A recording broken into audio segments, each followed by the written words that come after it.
I've started recording. Hello. This is a funny setup for the human centipede, isn't it? I wonder, where are we? What the heck? We're in the old studio. I booked us a whole new studio. Cost a fortune, I'll tell you. Human centipede, entirely my fault. My mental health not been up to it. Not just yours. No, the Dutch have to take some of the blame for this. For me, The Dutch do have to take some of the brain. I'm not sure why. Because they made the human centipede, and they also did kind of invent capitalism, and also Big Brother. I liked the first season of Big Brother though. I watched the first season of Big Brother on dial-up, on Real Player, on a window that was like this fucking big, like I remember that. The 24-hour stream. Because the first Big Brother, it wasn't arsehole, it wasn't attention-seeking arseholes. It was just people like, this is an interesting social experiment, and it kind of was. You just got to like eavesdrop on people having a chat all day, which was kind of. So they didn't all become celebrities immediately. I couldn't tell you any of their names. Well, I couldn't tell you any of the other ones' names either, but that's. it was just people having a nice chat, and like it was lovely, and then it became awful. Yeah, I don't think the sun's working with my background today. No, it looks like you've got a halo. It's great. Oh yeah. Do you know who else has a halo? Jesus. Avasarella. Oh yeah. Jesus doesn't have a halo because Jesus didn't exist. Go, what's he like? This one. Gotcha. Yeah, I'm sorry, I'm not very bright. Okay. So the Dutch basically ruined Drew's mental health, and as such, we cannot. Fucking Dutch. I watched it. Like, do you know? Right, it is such a boring film. The film actually is substantially better if you watch it at 2 times speed. How much dialogue is there? There's not much dialogue anyway, so maybe that's worth a try. Yeah. It's not. Anyway, we shouldn't start talking about it because save it for that. Save it for the actual. That's quality. You know, we already missed the bit where I talked about the onion rings I had for. You're making us all jealous. What's Hamish holding up? I'm holding up a piece of paper. I hold in my hand a piece of paper. Oh, this is notes for this episode. What's his name? Oh no, I thought he was doing the Reformation, Martin Luther. No, I hold in my hand a piece of paper with Chamberlain. Oh, sorry. Where he gave Britain 6 months or a year or so or whatever to actually build up to be ready, even though he's vilified by history. Yes. Yep, totally. As if he actually expected, as if he believed anything Hitler said. Yeah. Going to war when you have literally no army. Bad idea. Not a winning strategy generally. Yeah. No. Generally not, but I was going to say it all worked out in the end, but we never really quite got rid of the Nazis, did we? I think it didn't all work out. I mean, still, there was 6 years of pretty nasty stuff. Yeah. Which I wouldn't say is working out in the end. And also, as you say, the Nazis haven't gone anywhere. We still have fascism. Yeah. And if anything, no one's learned any fucking lessons from the last century.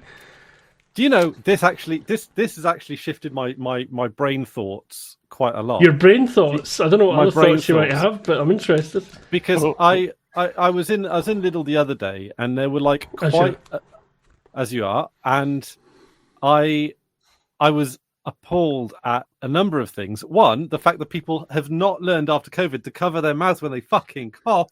I mean, we should still be. There's so many people. Okay, that's the wrong way to frame it. But it's not really good for us in terms of viruses and shit to live in close proximity in cities and stuff. Just masking up as a matter of course just seems like a good fucking idea. I'm genuinely considering doing more masking because of and also right in Lidl as well. And I'm sure and Waitrose are as bad at this as well, right? They have the fucking other bread supermarkets are available. Other supermarkets are available. They just have the bread, the bakery, and the bread shit out in the open. No. Do you know, right? In one Lidl, No, I know, it's ridiculous. And there was one time I saw in the one of the Lidls that I don't regularly go to, thank God. I saw I'm very bad with ages of kids, but like 3-ish. Yeah, no, I maybe. can never tell. Yeah, just walk up into one of the little bakery things, just sneeze straight in there. Achoo. Didn't again. I don't even think it's the kid's fault. Like, no, it's a kid. No. Not when it's a toddler. Oh.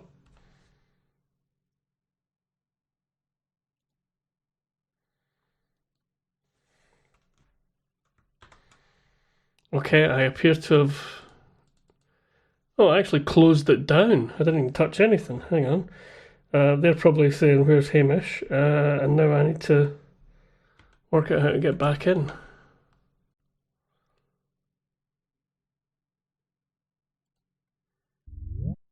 Hello. Yeah. 2 Hamishes. Who's left on the cloning machine? Before we get too far off topic, what's your favourite war? The one from the apocalypse. Okay. Very biblical. I'd go with English Civil. I thought it was quite a boring one. Yeah. You mean, of course you would, yeah. Well, you won it. You won it. You're on both sides.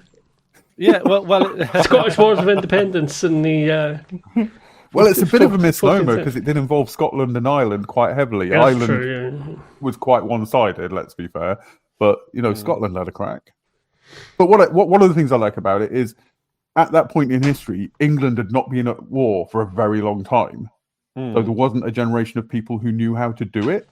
So the first few battles were completely amateurish, and it's just they just round up peasants and go, "You're on our side, you're on our side." Like the peasants didn't feel particularly strongly about it. They just got hoovered up by whichever army. So it was just a bunch of people with pikes. They didn't really want to fight, and they didn't know how. So there was very low casualties in the first few battles. Do you know, actually, that I think sounds very similar to a Game of Thrones war called the War, I think, of the Tenpenny Kings, where that was kind of similar, where half the people who were fighting, half the peasants who were fighting, they didn't even know what side they were on half the time. Well, why? Nothing's changed.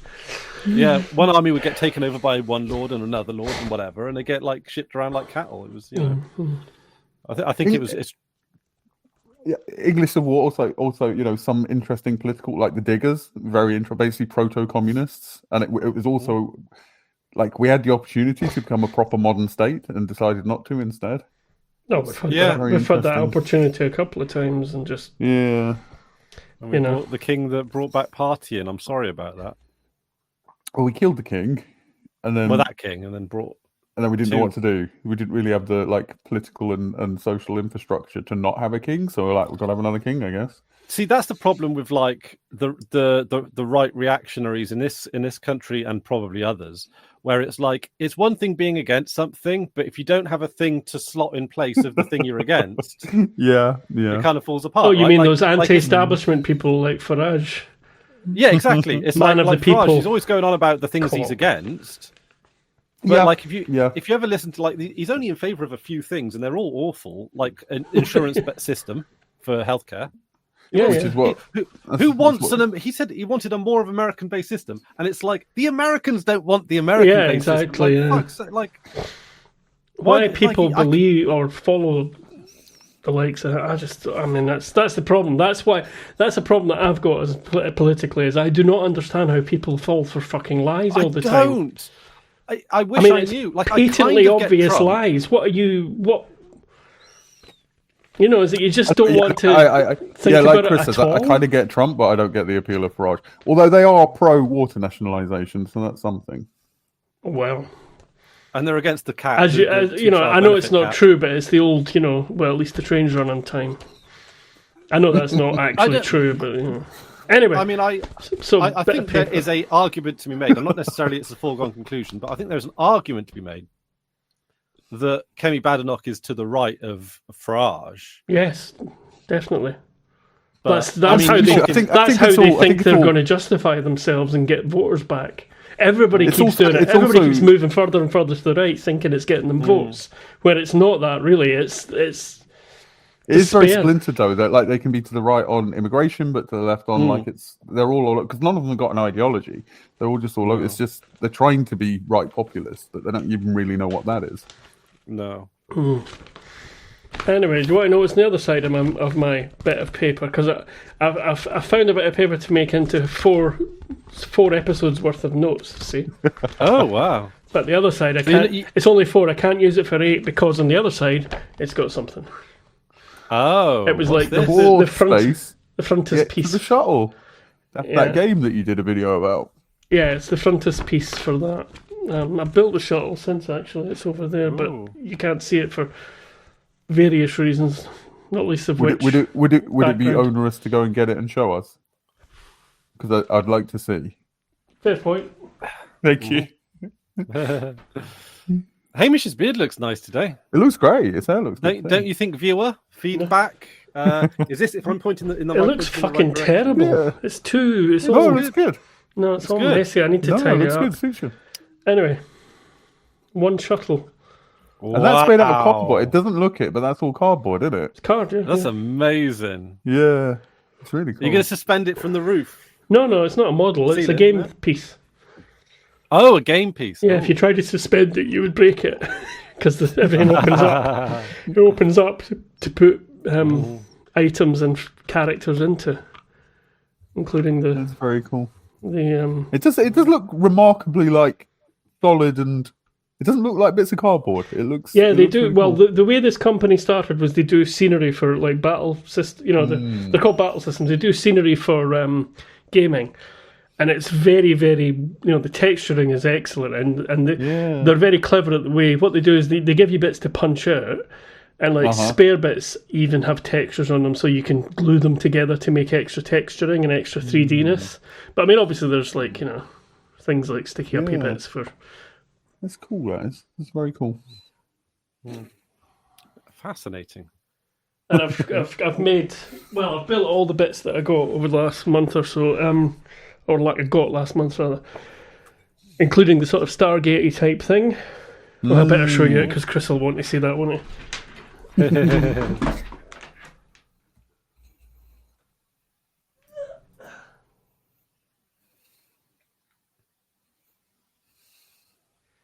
This is only part of it. This is the main part.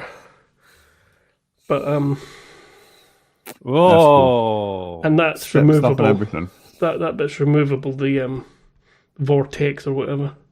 And it's got there's more bits to it, little activation consoles and power things that stand What's for anybody curious, what's the game called again? Core Space.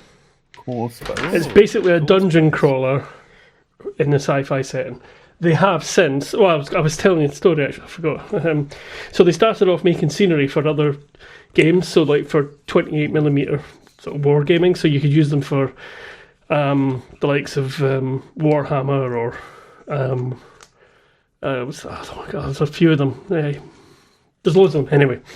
Loads of different war games you could play with them, and they were all scaled for that. And they got into doing scenery for all different genres as well. So they've got fantasy, sci-fi, cyberpunk, and all that. They've never did. I suppose most World War II games use a different scale, so that's probably why they never got into sort of 20th century architecture. Anyway, point is they got to the point where they wanted to make a game of their own. So they've got a rule set and everything that uses their scenery and stuff, and you get a box set with the scenery, some figures and all that. So they got figures, and they have since released lots of expansions. A second edition of the game, which is the one I've got because it's slightly different, but it's all compatible. And they've released a fantasy version since as well. So you've got a classic fantasy style dungeon crawler as well. Oh, lovely. So, yeah. So that's that. Core Space. Core Space. Core Space. And I think Maladum is the name of the fantasy one. Maladum. Anyway, the British company as well, so it's all British stuff. British made, so you're supporting British jobs. Nigel Farage. That would be back to Nigel Farage. No, Nigel Farage. Nigel Farage wouldn't want to support British jobs. He's got a house in Spain. Yeah. I don't think he supports the British much. I can't wait till he gets taxed on that.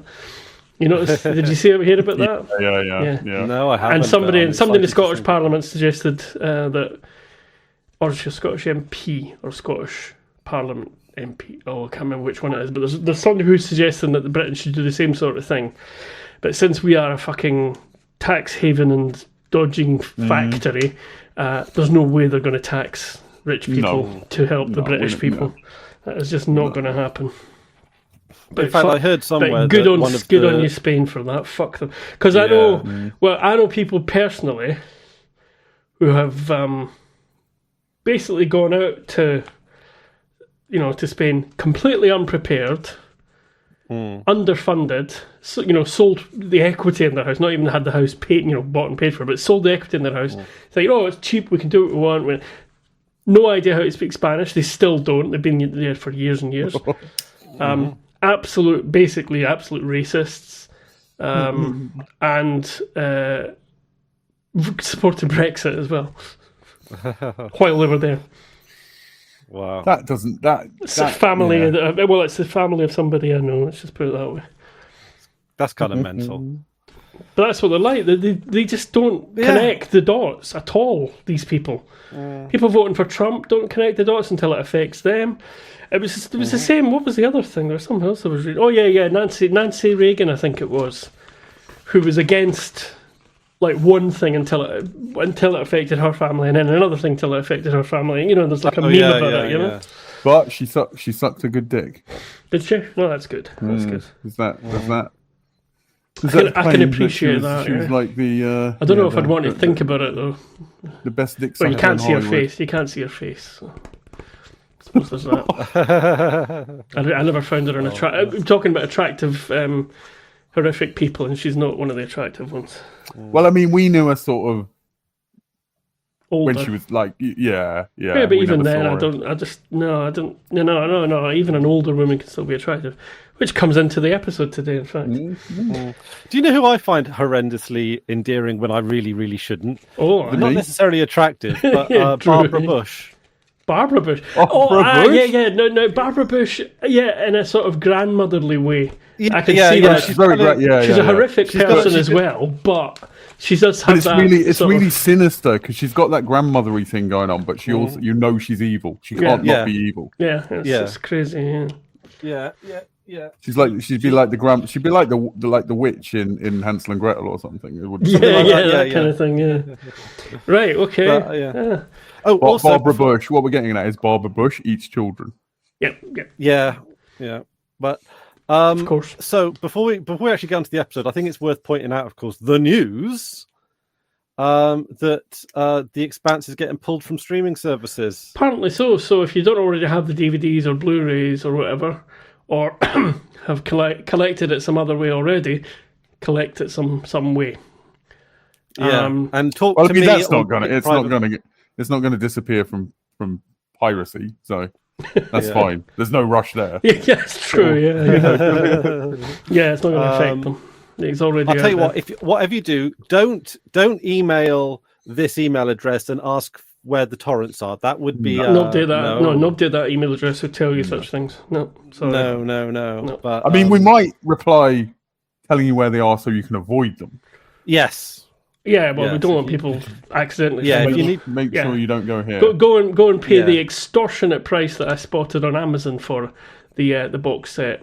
Like 80, 78. They were saying on that article like $70-$80 for DVDs even. Yep. And there was one. Well, if you want the whole thing, all 6 series, I think I costed it up in the UK. It would cost you about 130 quid. So that's so you can do that. Why is there even piracy anymore? I know. They might be selling it to another streaming service. It might be a contractual thing. Yeah, I mean, it might pop up elsewhere. Yeah, because there's 2 different companies involved in it. So because I mean, it must be still a fairly popular watch. Well, it's way more popular than I thought. Directing traffic to it. Yeah. I mean, I know on streaming, like I think most stuff gets like 90% of its watches in like the first week, and then it's it's a very long tail. Yeah, but there must be loads of older stuff that's people are going to discover later. Unless it's a licensing thing, it's not costing them to have it sitting there on the servers. No, exactly. I wouldn't have thought so. Yeah. Well, is it made by like 3 different? It's 2 different companies. It's 2 different companies. Well, it's not that. No. It's all made by one company. But they're contracted by different I think channels. Yeah, Sci-Fi own the first 3 series, and Amazon, I believe, own the second 3, the last 3 series. believe that's how it is. So, yeah. Boo Amazon. Boo Jeff Bezos. Well, he's a cock. He eats babies as He is. well. Yeah. Well, have we talked about on the show about that one with that video with him and William Shatner? Yeah, that was horrible. Yeah. That was horrible to watch. I felt so bad. For Yeah. Shatner just trying to. I mean, Shatner's a prick in some ways, but I like Shatner. No, but, I don't think he. By anything he's done wrong in his life, he's admitted it and owned up to it. Oh yeah. I think he had trouble with his own children and person. stuff like that. It wasn't, he had a bad relationship with his daughter, and he made up with her later. And everything. No, he seems like a perfectly good. But he was person, genuinely he was just trying to appreciate the moment and say something meaningful, for for the cameras and stuff. But yeah, and Bezos just fucking shaking a bottle of fucking champagne in his fucking space. Just that was like at Simpsons. It was like yeah. No, really, yeah. I recently rewatched Don't Look Up. That's good. It is very good. Anybody that see, the thing is, you're not going to get through. This is what it frightens me, that people will watch that and not get it. There must be a I think just not get. I think this is another thing that's misrepresented by liberal pieces of shit. When you poll people about climate change, even in the US, most people it's like 60 to 80% of people are on board now. It's just that what the fuck are we going to do? None of the parties are offering climate change as an option. So but also, like, I think there's a lot of people out there. We've got a new thing coming in the UK, a climate change denial organisation from the US is coming over here, and that won't float. That won't float. Truss and Farage have signed up to them though.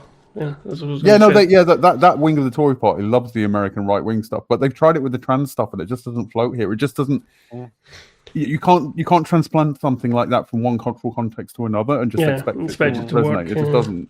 Yeah, but I think there's a lot of people out there that think that we'll fix climate change if we all just drive electric cars. And that's which not is the worst. enough. That's the most dangerous. Like, it's the liberal. It's the that's the same companies making something different to keep making money. That's all that is. That's where partly where the dots don't join up, if you know what I mean. It's I think a lot of people don't probably realise the amount of change required to fend off climate change. I think a lot of people are just nor do they want to, Nor do they want to, right? Yeah. I mean, we cannot solve climate change while still having capitalism. So none of the mainstream parties just are going to do anything about climate change. They're just not. Capitalism drives.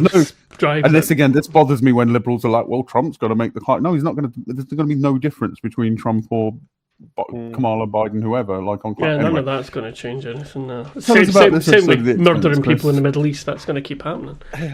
I've got one thing to mention. I mean, I've got a whole page of things, but can I say one thing before we get going? Do we catch up with everyone's story in this?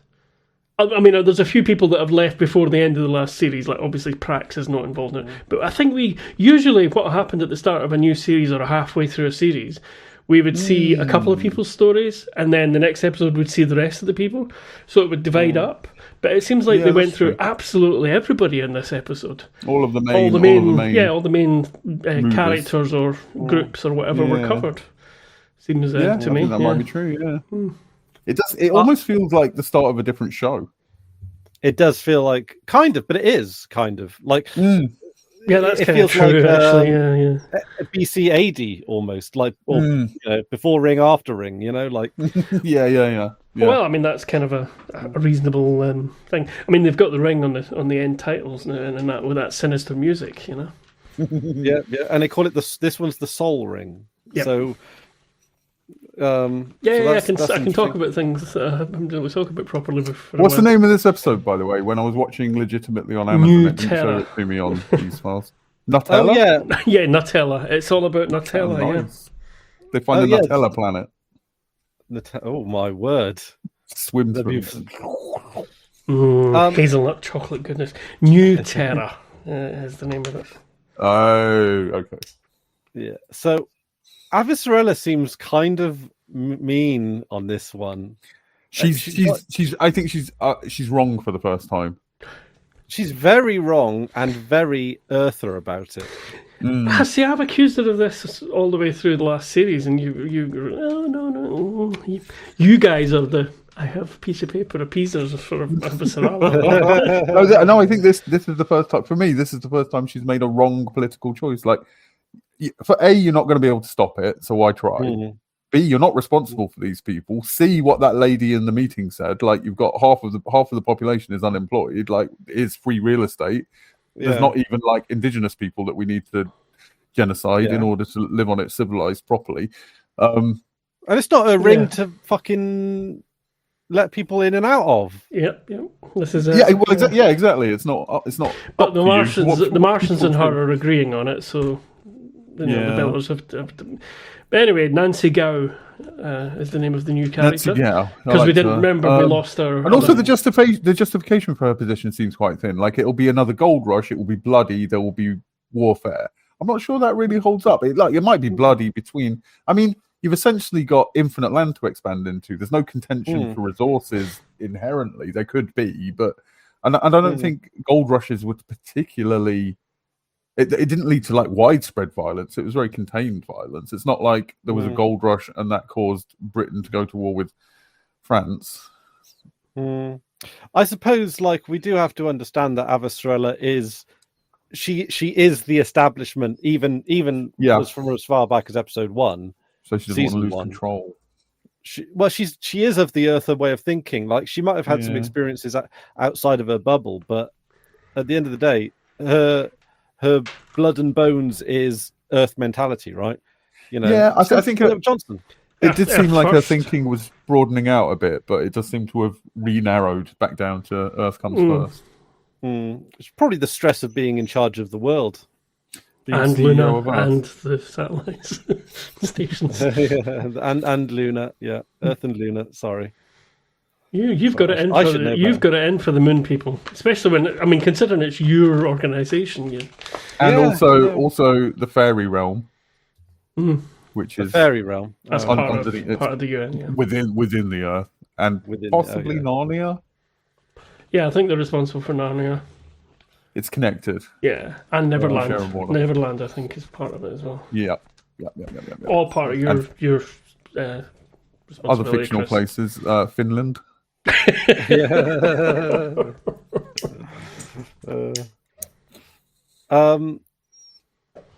Also, I have noticed that Holden, when he's not in his overalls, kind of looks like a Calvin Klein model. Oh, absolutely. Yeah. Oh, he is. I'm not sure what. Stephen Strait. I'm not sure what else he does, but I'm pretty sure he must have been a model at some point. He's got that look, hasn't he? He's got that thought. He's got that look and that way of moving. So can I go back to Nancy Gao and just say? I've not made lots of notes. I've not done anything teleological. I've just noted that she's a new UN political for us. So she's obviously,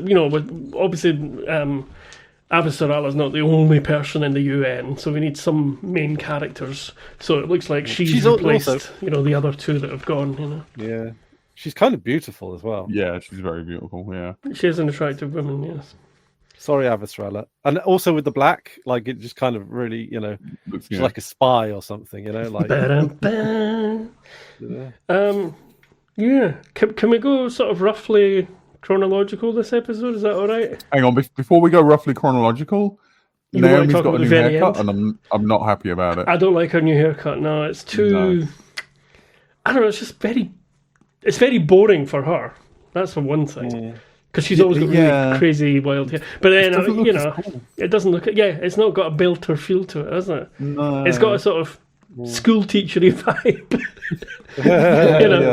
She looks more British there than she has in any of the other episodes. I think it's like works in a university library. Yeah, something like that. Yeah, there's nothing wrong. Like university libraries, librarians, great, but it's not. I've known a couple of really sexy librarians.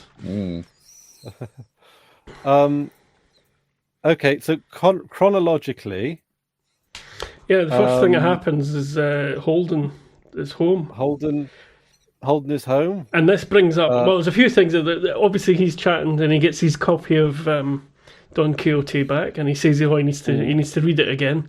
I didn't like that when they ram it home hard like that. I don't like it.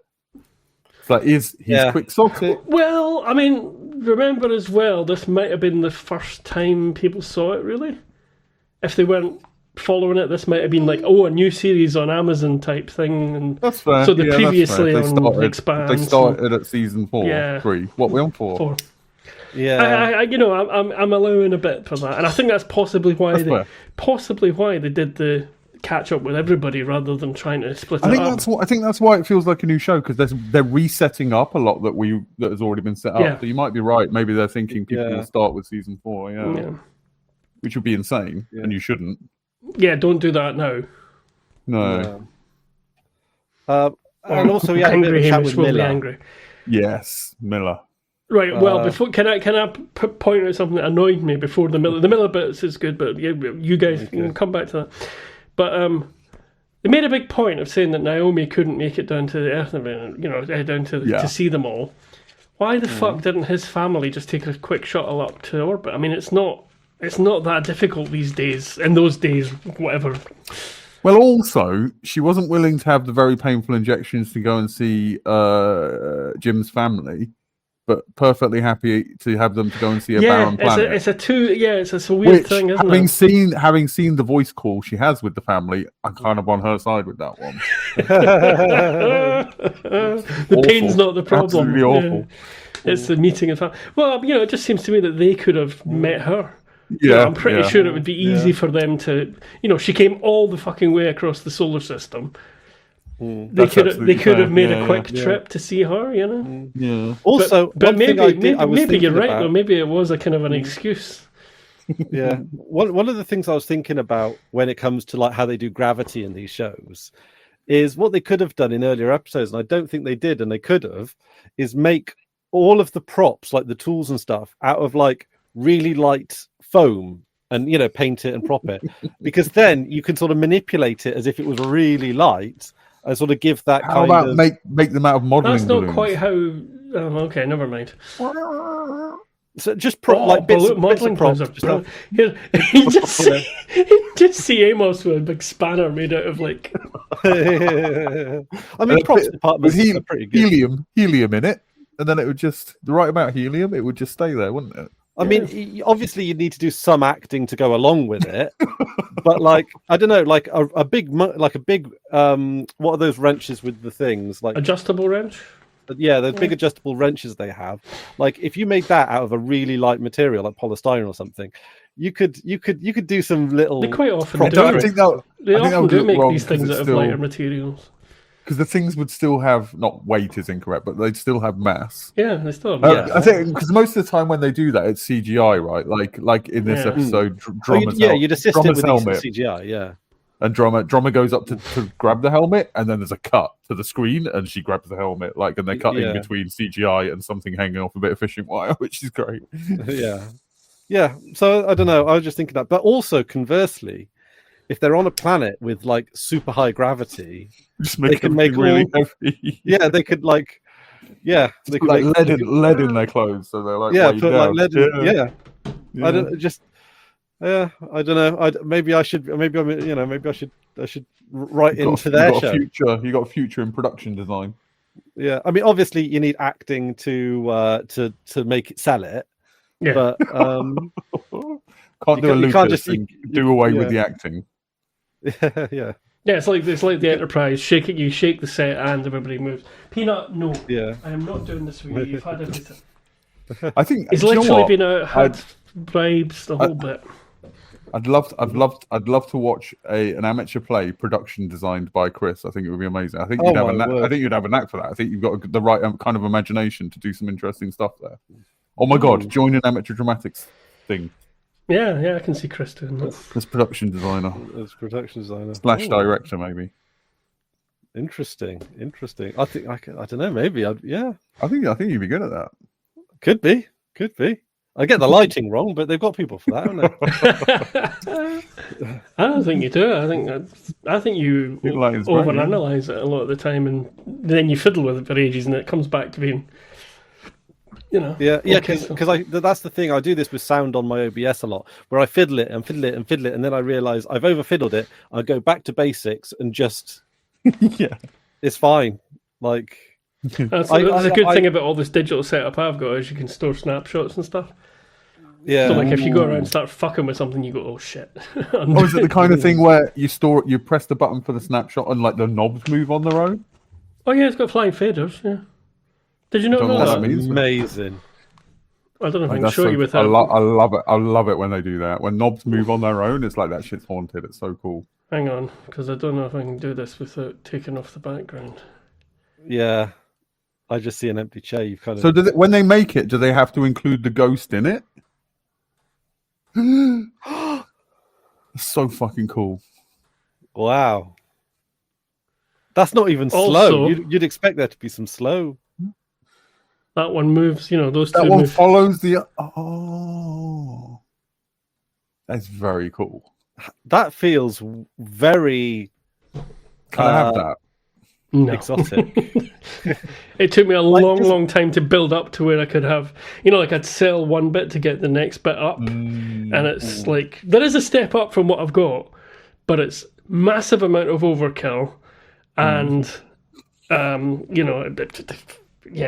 let's just leave it at that. It's massive amount of overkill. But you can get things with flying faders. You can buy one where it's just a single channel. So it constantly moves. Like if you switch to channel 2, it moves everything and, Oh. Okay, now I understand why people have these sound setups. just for I'll be honest, it's cool. But I've also got, the digital mixer is it's just a black box. It's boring. Until you actually fire up an interface on it. The thing is that there's a software interface that works. There's Linux, Mac, and Windows interface for it. But also it's programmable by so that you can plug in a hardware interface. So that interface, what you saw with the faders and everything, that's not the mixer. That's just a physical control surface. That's just a dumb control surface. It does nothing else. There's no sound goes through that at all. Does it have little motors in then to move the pieces or something? Yeah, they're motorized linear potentiometers. Wow. Yeah. That sounds like an extravagance for. For me, is that what you're saying? Yeah, fair enough. No, for just for what it does in general. But I mean, hey, I guess not. I don't know. I mean, I don't know anything. Don't listen to me. I don't know anything. But the digital mixer itself is what there's like it's basically a black box with loads of sockets in it. That's that's the actual digital mixer. So all the routing, effects, dynamics, and everything all happens in the black box. But the point is, it's not taking any computing power or external power. It's all happening in there. So there's no, and you can control it with your phone or whatever from distance and all that sort of stuff. I really thought you were going to say foot. Yeah, it's got a foot. Well, you could. I've got MIDI foot pedals that you could use to change parameters. There's all sorts you can do. Yeah. I should really get my studio organised again, but not until I've tidied up, or else it's going to cause World War III with my mother. Do you know what's wacky? What's wacky, Chris? Sorry, what's wacky is that Miller's on Earth. He doesn't usually make it this far out away from the ring. What's on the Rocinante that they don't know about? Oh, proto-molecule. Also, the ring now the ring's complete. It might have a bit more transmission power as well. I think. Yeah, that is that. Yeah. Yeah. Actually, there's one thing that I didn't note later, which I'll have to. I mean, we'll come back to that later. But there's one thing I didn't note that I hope one of you did. If not, we're going to have to watch it. What else have we got? Yeah. Oh, yeah. So right at the start, after the families thing, we've also got the Ganymede refugees. Mm-hmm. And then, quite rightly, as we were talking about with the UN saying, trying to control the gate and everything, the Sol Ring. What the fuck? These people have got nowhere to go. Literally, why are they stopping them from trying? Yeah, I mean, it's very small boats. And as this, yes, it is small boats. And on top of that, it's literally Earth and Mars. Well, UN and Mars that caused them to be refugees. Yes, yeah. So again, we're back to completely relevant these days, to what happens on Earth. They want to get away from you. They want to get away from you. Yeah. And I mean, there's a bigger thing that comes up later, but I'm not going to get into that just now because I've got more. I mean, it's very much us going over bombing the Middle East, and then when people flee, going, "Why are you trying to move in here? Yeah, what the fuck do you want us over here? Get away!" Yeah, exactly. So Yeah. that's We've set up a government in your country that's trying to kill you. But why do you want to come here? Honestly, this episode has put me so far on the Belter's side that it's because usually there's nuance, but this doesn't feel at all like there's nuance here. No. What's that, Hamish? I said, in you loader, piss off. Because it does, it just seems Earth and Mars, they it's almost like they can agree when it's preserving capital, but when it's allowing Belters to have their freedom. I can see the wee light bulb popping up above his head now. Yeah, it's like I mean, there's also following that line, it is these gates lead to immense new resources, and they don't want the Belters to have them. They want to have them. Yeah, well, we'll save all that for later because there's a whole big thing. Obviously, we know towards the end of the show there's like the first big story beat of the first of this series. So if we can skip that, not skip it, if we can leave that to the end, that's please me a bit. This would just sort of hint at that, but that is that's the only justification for Avatarella's position is she's afraid that there's proto-molecule through there and it's going to be an even worse disaster than that's how she justifies it at this point. Yeah, well, she justifies it in a bunch of ways. That's one of them. And okay, yeah, that's the only one that's kind of vaguely. You could argue that was legitimate if you were sending a shit ton of science missions through and checking that out. Yeah. We'll come back to that because I've got. This is what the Rocinante kind of is. It's all the little. Yeah, but very small scale and ad hoc. It's a warship. It's not like a big scientific expedition with a bunch of ships that that they've done before. Basically, there's privateering. Do carry on without me, but I do need a cup of tea. Okay. Oh no, he's going to miss what I was going to say next. That's right. Keep a hold of it. But you've got something else to say. Oh yeah, Miller. Sorry, yeah. You were talking about Miller. Miller. I kind of. What was I going to say? Also, what's transpired is that the proto-molecule isn't automatic. Everyone knows that the proto-molecule isn't automatically bad. So just because there is proto-molecule on the other, that's not a disqualifying factor. Well, it's proto-molecule technology. Well, let's save this because I want to get all this in one big clump. I will say that the proto-molecule hasn't done a single genocide since Eros. And even then, it's been a very good point. Genocide. The humans did using it. So, and actually, those people are now part of the ring. They are, yeah. Right. The thing you just went away just as I was about to say it, so we've said nothing basically. Because the next thing I was going to say is Peaches is now official. Yay, Peaches! I like that. I like that as a nickname. Yeah, because she called herself Melba and her name's Clarissa. Not the reason for it. It's a cool nickname. It's a nice nickname. Yeah. Also notable that in a very Amos sort of way, he offered her an out on the journey back. Basically made it so that if she wanted to, she could have just not faced justice. She could have Amos being kind. Yeah, I mean, well, he was really. Yeah. Although I thought there was some friendliness in that. Well, I mean, he did say that they spent all the journey back because it would taken months. So.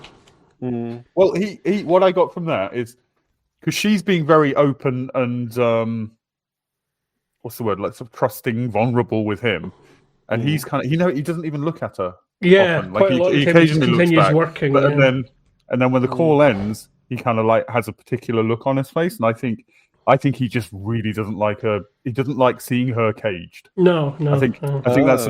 Not just because it's her, but I think that's an offence to his idea. Yeah, because he talked about that before. He'd rather be dead than be in a prison. He does not. He does not like people being caged.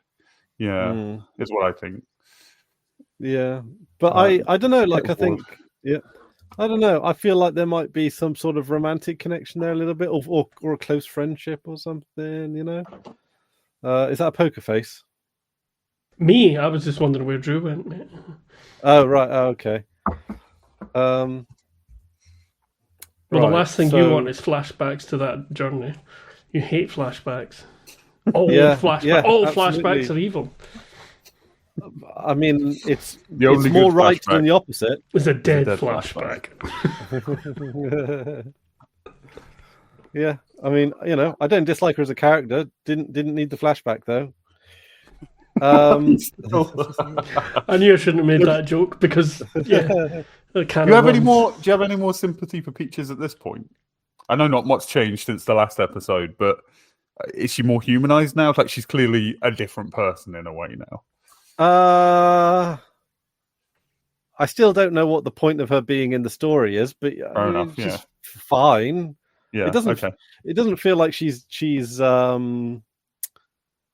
like she doesn't. She seems, out of all of the characters in the show, she doesn't seem as deep. She's like, that's because you hated the flashback and didn't pay attention. But the thing is, the flashback was just like, I'm going to avenge my father because I've got father issues. Well, I think that's kind of I think that's why she has no depth to her. She's a stunted human being, stunted by having him as a father, and now it's the first time in her life that she's free to discover who she is. And ironically, she's locked in a fucking prison cell. Like, but all right, good luck to her, I guess. I'll send her a pack of cigarettes. You can't smoke in prison now, can you? Yeah, that's fucking bullshit. Yeah. What's the point of even going there? Exactly. Basically, just drugs. Drew's not up for it because I did hear they like D&D in prison, which makes a ton of fucking sense. Yeah. Complete mental escape. Yeah. So Peaches is official. Amos offered her now. The other thing while we're on the Rocinante, which I find quite interesting, is that although again it was a bit hammered home by the plaque going up in a sort of Star Trek style. Yes, that they've sorted it out. Obviously, presumably Avasarala has said, "Look, they've done loads to help us. Mars, just let them have this fucking ship." Or just paid for it. Yeah, maybe, yeah. Like so the Rocinante now belongs to those 4 people, Yeah. Well, thank you, Avasarala. That's nice. She cleared that up. And also that brings up that's in a little bit actually. But and this is Holden looking very particularly like a Calvin Klein model. Yes. That's like That's, I can't. Yeah. There's something about Stephen Strait. He just doesn't suit the beard. I know what you mean. I do, and also I think his hair's too big for his head.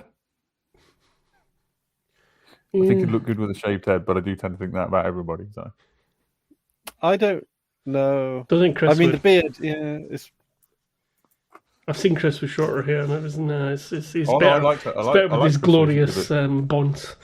No, I like Chris shaved. It gets cut off in the. Don't now.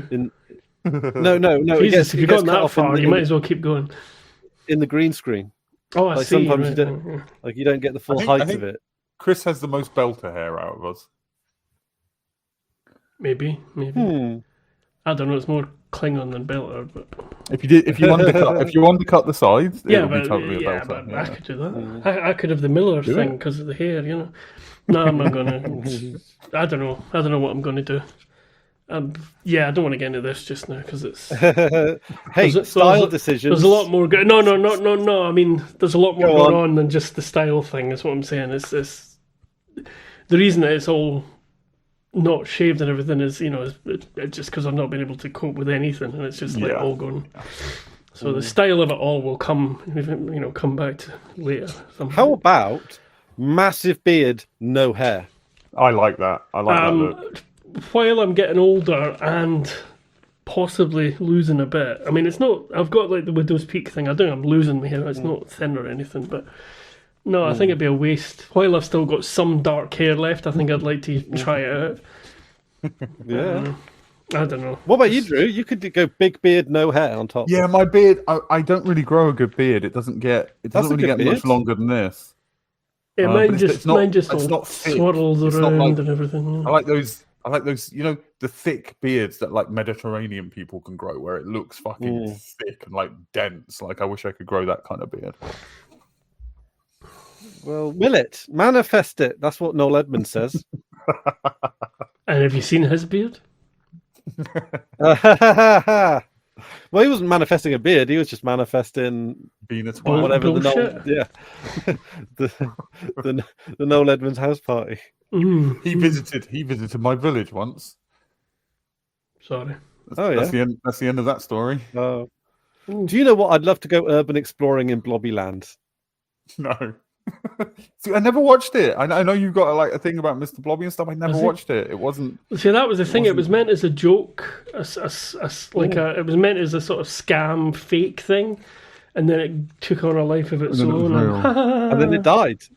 But apparently Noel Edmonds had to live in Blobbyland for a while when he was going through some hard times. For some reason, that's made me think of Chris Eubanks, who got quite rich from the boxing. Eubank, and essentially spent all his money. Like, one of the things he did was he rented out like a truck, like a big delivery truck with a banner saying like "Stop the War" on it or something, and just drove it around Parliament for 2 weeks. Like, pretty cool, dude. I thought he spent something like 30 grand for the title of town crier in the little like Devon town where he lives or whatever, and like stuff like that. I love him. I bet. I mean, he could be town crier for free, right? Like, no, because it's like an official position that you can buy. Apparently, I don't know how that works. I thought you were appointed by the mayor or something. Yeah, I don't know. Oh my God! I saw a real town crier when the Queen died. Oh no, or the Ascension of Charles III. I saw your video of it. Yeah.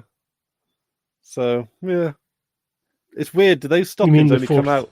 Does like that? I think that outfit is just like whoever becomes the town crier just has to fit into the outfit. That's like the one, the one vague criteria. Yeah, every 80 years. I thought you meant Holden's outfit, the way you were gesturing there for a second. Yeah, but I think that's actually kind of quite close to the truth. I know that in our town, basically, we have like something like 2 or 3 mace bearer costumes, outfits, uniforms, whatever they're called. And it's like, if you fit into one of them, you can be one of the mace bearers. Because it's like, there's no fucking way the council are writing a check for a new like town crier uniform. For sure. New Elizabethan. It's Victorian, and all this stuff is Victorian. Yeah, we should get rid of it. We should have the suits. just wear a fucking suit if you have to, or a hoodie, or monk's robes. Monk's robes would be cool. Just get an actual monk. My step uncle's a monk. Really? Oh, what kind of order? Monk? Franciscan friar. They're the best ones. Oh, I thought about becoming a monk at certain points in my life, and that Franciscan was what I was thinking about. You know who was trained to be a monk but didn't? Tom Baker. Really? Mm. He's too for tall some to be reason. a monk. You can't have a tall monk. That doesn't make sense. Well, yes, you can have a tall monk. No, you can't have a tall monk. Uncle Dom's quite short. Monks are not necessarily like chubby or anything, but what's the word? You're thinking of a friar. Friar tuck. Yeah, I think monks as well. You've got to have the monk aesthetic, and that's a short aesthetic. Given the only monk I know in real life, it fits that. I can't really argue. Proven. It's like humble, biologically humble. Yeah. That might be. Yeah, maybe that's something to do with it. Yeah, tall monk, tall priest, fine. Tall monk doesn't look right. Yeah. Mm. Catholicism I see. Explained by what they call a lapsed Catholic group. Yeah. Well, anyway, yeah, monk's robes. Yeah, totally. I like monk's robes. Monk's robes are great. And one size fits all, right? Cassock. I was watching old University Challenge earlier today. Was there a monk on that? There was one of the contestants was dressed in monk robes. Yeah, they never explained it, but I assume he was a student at the college and also a monk. I mean, was it one of the Oxbridge ones? Because they do have monks. I think it was. Yeah, I think it was an Oxbridge one. Well, what was he reading? Can't remember. It might have been theology. See, monk studies. That comes under theology. The only time in real life where I saw nuns. I've never seen a monk in the wild, but the only time where I saw nuns was on public transport and in art galleries. There's so many of them in art galleries, like full of nuns. If you ever need a nun, go to your local art gallery. Local art gallery. No, I Yeah, mean, no, I can I've see met that. a few Yeah. nuns and stuff. Yeah. Actually, I saw a when I went to London, I was taking the circle line to get from one train station to another, and I saw one of those Hasidic rabbis Oh, yeah. with the hat, the gowns, the big Torah, is it the big Torah book, and on top of his Torah book there was a 4-pack of Skull Super Lager. That's a very British image. Yes, yeah, very British. Yeah. I don't even know if they were like his. He wasn't drinking them. He might have just been holding them for a friend or something. Well, alcohol's not prohibited in Judaism. Not even Super Lager. I don't think they specify. No mention of that in the Talmud. Oh, I mean, that is the devil's drink. Is Skull Super. Well, it's like, White Lightning. That was the. Yeah, well, or Special Brew, obviously, is the other. Yeah, Special Brew. Yeah. Well, Skull Super is the Special Brew equivalent, isn't it? Yeah. Or cheap wine. You can get quite drunk off cheap wine. Oh yeah. But if if you're hardcore, you need the higher. My first drink that me and my friends actually bought ourselves was 2 liters of Co-op cider, and like, I think 4 of us got pissed off that. We were 11. And we just got pissed off that, and it was great. I once thought I scored a killer deal when I got 4 cans of Tesco own brand lager for like £2. And I thought, oh, this is great. It's going to taste like shit. I was well prepared it would taste like shit, but like, you know what? I can get absolutely smashed off this. And I got through maybe about 6 cans going, I don't fucking feel much. I don't feel a thing. It turned out it'd be like 2% or something. Yeah, that's it. Yeah, they're you basically can drink them all day. It's a breakfast lager, Yeah, but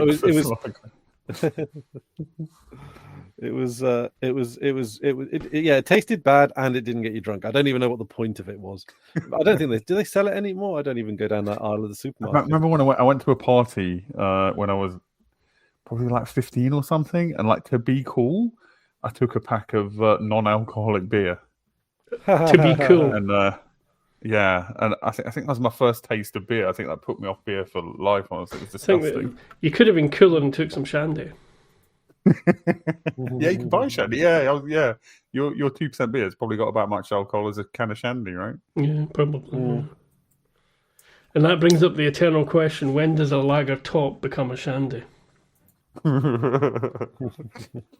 I was never a beer drinker, so I don't know the ways of the shandies and that. Yeah, it's the only thing. It's the only alcohol I drink is lager. Like I've just never got into it. You take lemonade, which is nice, and put something disgusting in it. I quite like the taste of some lagers are actually okay though. If you get something nice like Red Stripe, the Jamaican one, that's quite nice. Oh, I've never had that. I didn't had a beer that I like. Apart from what's the Scottish stout? McKay's? McKay's make, yeah. Yeah, that's good shit.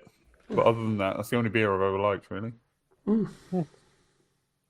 Well, I see. I don't know whether or not it's the alcohol or not, but I occasionally have the non-alcoholic beers. Just sometimes people buy them for me usually, and one of them is fine. But after I've had one, it's all right.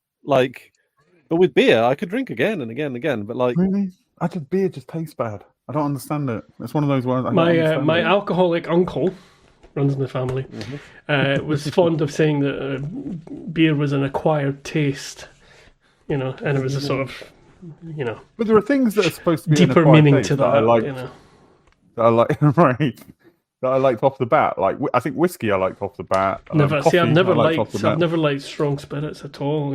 Yeah, see, I like the taste of strong spirits. I don't like the taste of beer. Anywho, I think we were talking about the Expanse or something. Was it? Expanse. The heck's the Expanse? Is that show that got cancelled on Amazon Prime? Yeah, that's the one. Yeah. So we're at the UN and with Holden Abasarala, UN, etc., etc. They're talking about this new, what looks like proto technology, and they see these like how would you characterize those, Chris? In fact, no, Drew's into the more aesthetic things, aren't you? How would you characterize those structures? Spurs. Mm-hmm. Yeah, okay. Not They're kind of bubble slightly curved, though, aren't they? Mm. Hang on, are we talking about the shirkins? Well, not a spur in the sense of Shirkins. What's a cowboy, but a spur in the sense I know of what you like mean in geology, bone. geological. Yeah. Oh, No, a or bone medical, protrusion on an animal. I think. Yeah. A curved one of those is called. What's a spur, shirkin? Sorry, I don't know what a shirkin is. Ninja Death Star. Fucking hell. Okay, two things wrong with that. But anyway, that's called a shuriken. Okay. Shuriken. Shuriken. SHU. You are both saying the same thing. No, we're not. Fuck you, English prick. No, you absolutely are.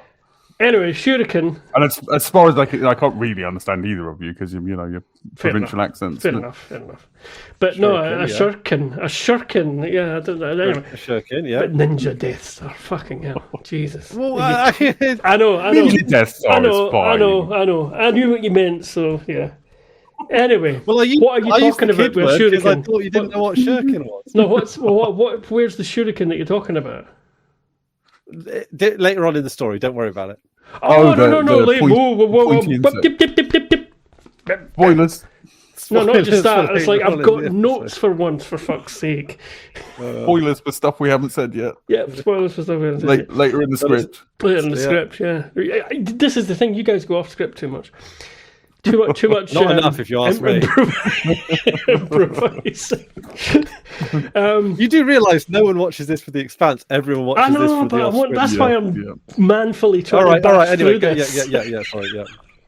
He's made some notes, ladies and gentlemen. Let's get the Expanse stuff out of the way. Illis 4, or just known as Illis, is the name of the planet that the Belters have settled on, the ones that survived. Because at the start of the show, a bunch of Belters tried to get through, suddenly got shot at, some of them made it through, and some of them... And interestingly named after the Left 4 Dead 2 character.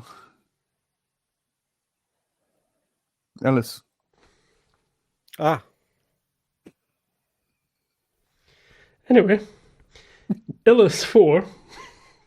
known by the UN as New Terra, however, which is the name of the episode, New Terra. So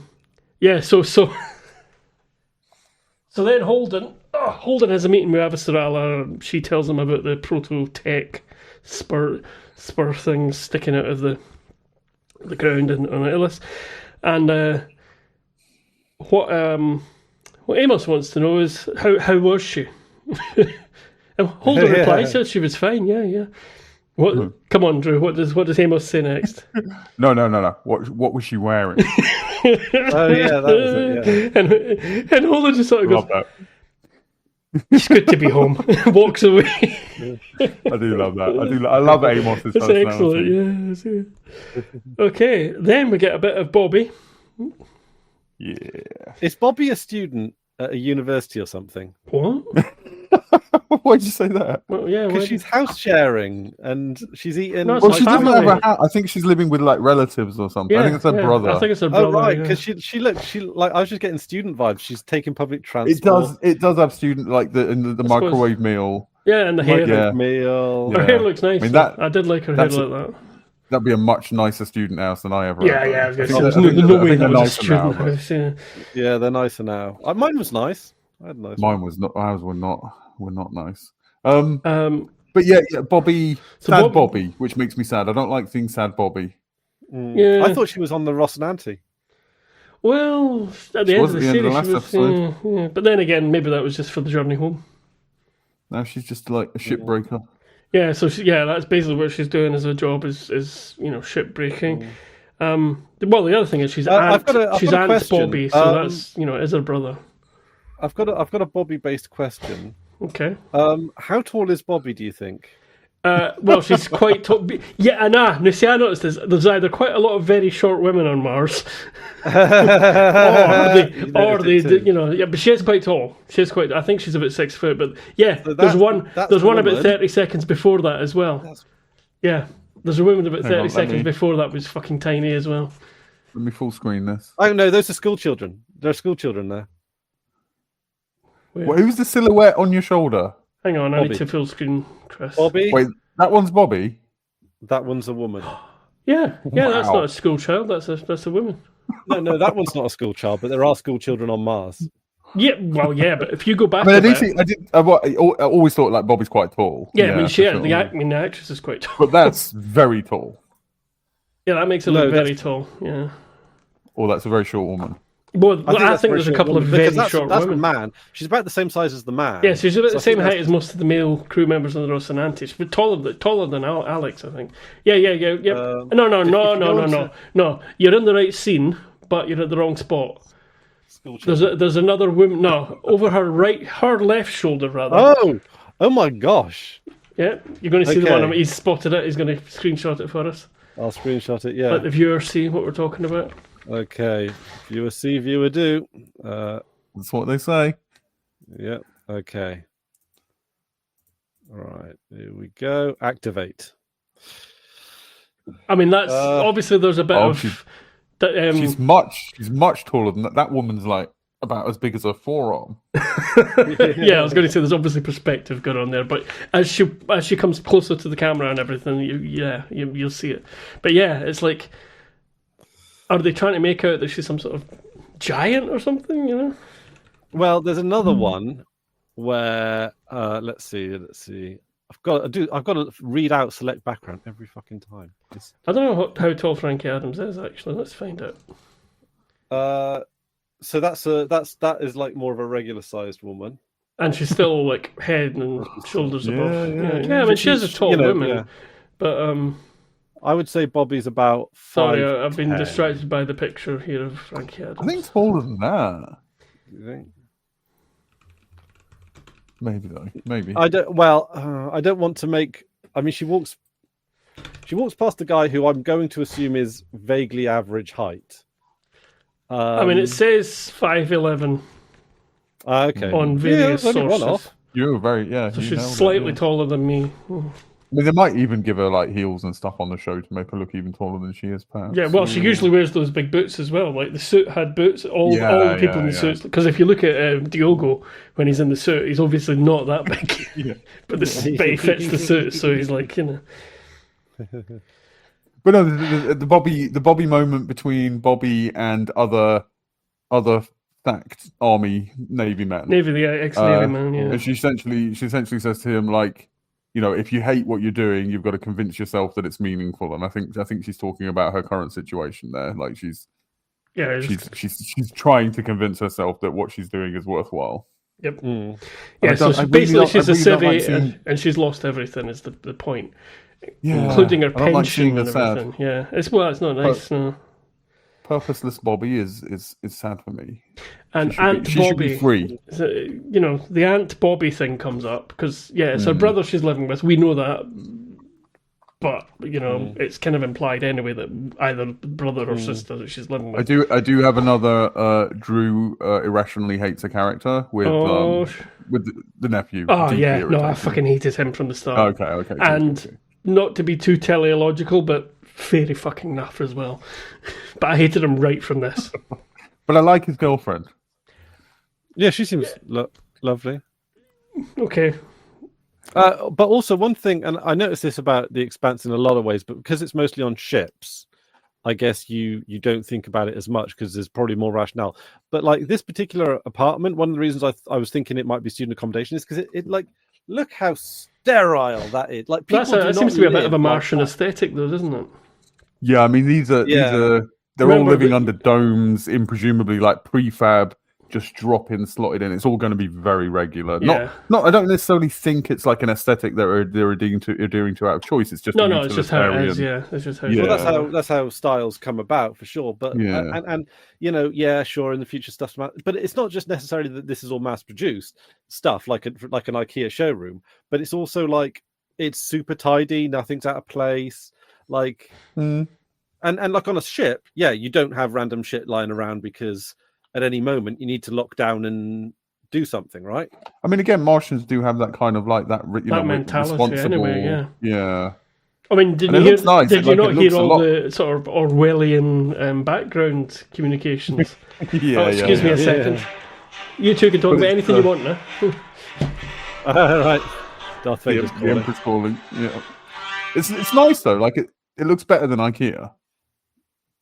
I mean, it looks like IKEA. Like I don't dislike IKEA. I don't get me wrong. I know that it's soulless and whatever, but like, so is everything else. IKEA right? shouldn't need to exist, and also it was founded by a Nazi. So the Holocaust aside, they do decent stuff at decent prices. Like I don't have a problem with it. Like they do shitty stuff at shitty prices. Anyway, I don't want to get on another right. It's not fine. It lasts for a long time. No, it doesn't. Yes, it does. You must have a very light touch. Oh, you'd be a good space actor. Oh yeah, yeah, weightless. Ooh. That's 1950s space acting. Like you're underwater. Hamish looks like he's doing an old Dom Jolly scene. He does. I'm on the podcast. I think it should be a rule.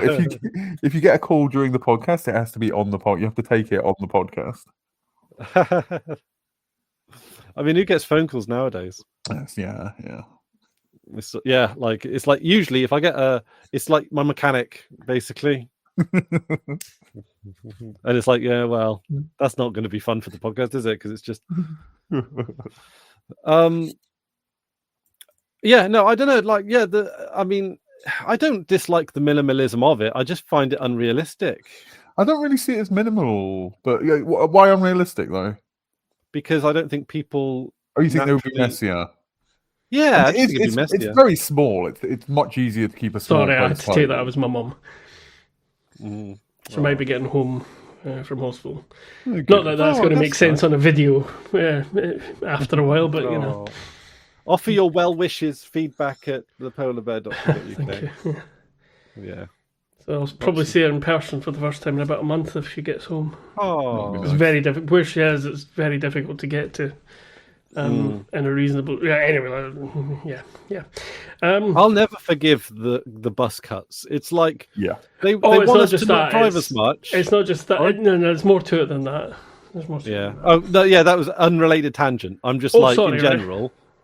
I mean, and the trains before they cut all the train lines and then cut all the and then outrageous. Yeah, it's just like no buses are buses, trains, all sorts. Like you can't expect us to not drive, and tire dust is like a really bad thing as well as the emissions, as well as the production line and all of it from beginning to end. In fact, another thing that is really bad for the environment is concrete as well. Like, like actually making roads really bad for the environment. Like all of it from beginning to end. It's like train tracks, metal, gravel, boom, you go. Monorail, don't even need to fuck with the environment. You can have it above the environment.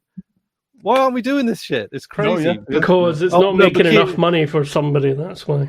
Oh, we've got enough money for fucking AI, haven't we? We're going to become an AI fucking powerhouse and kill any remaining culture this planet's got. Well, it's not even that. It's the problem with the AI thing. We're talking about Keith here, I presume, and his sudden interest in AI. It's a bubble that's already about to burst, and everybody else on the planet knows it has already burst. Yeah, the huge investors have pulled out of it, and our Prime Minister thinks it's now a good time to get into it.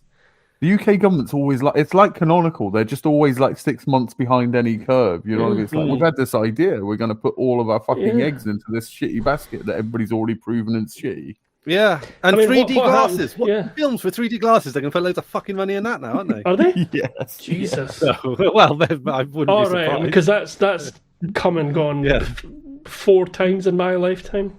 Yeah, but in fact, all government paperwork is going to be scratch and sniff now. Yeah, I'm not entirely sure there was even that much of a bubble to begin with, because it was never profitable.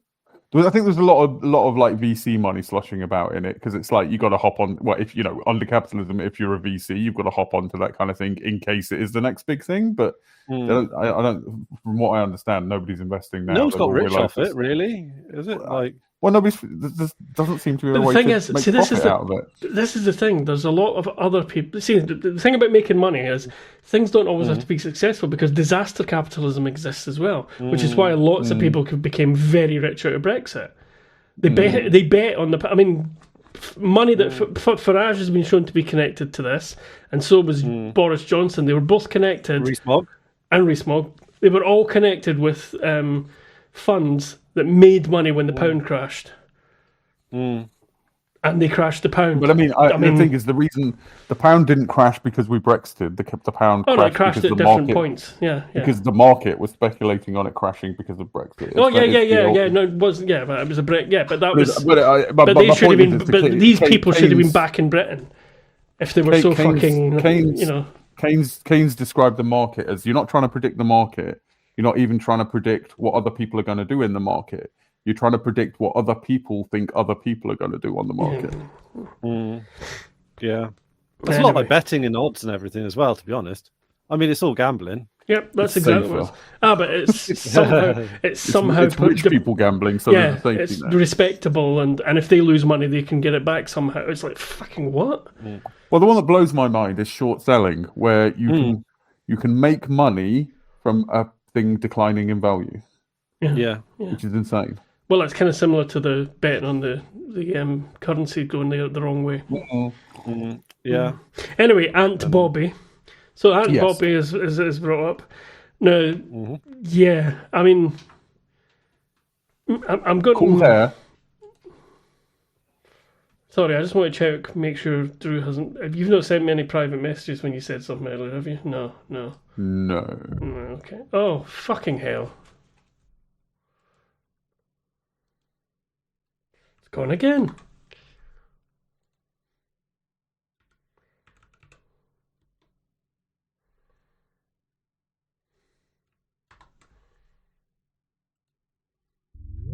I don't know why I keep going off. I have no idea what's going on there. Well, as Charles Dance says, pop off Queen. Does he? Yeah, he said that. He said that once. I don't know what any of that Any means. context?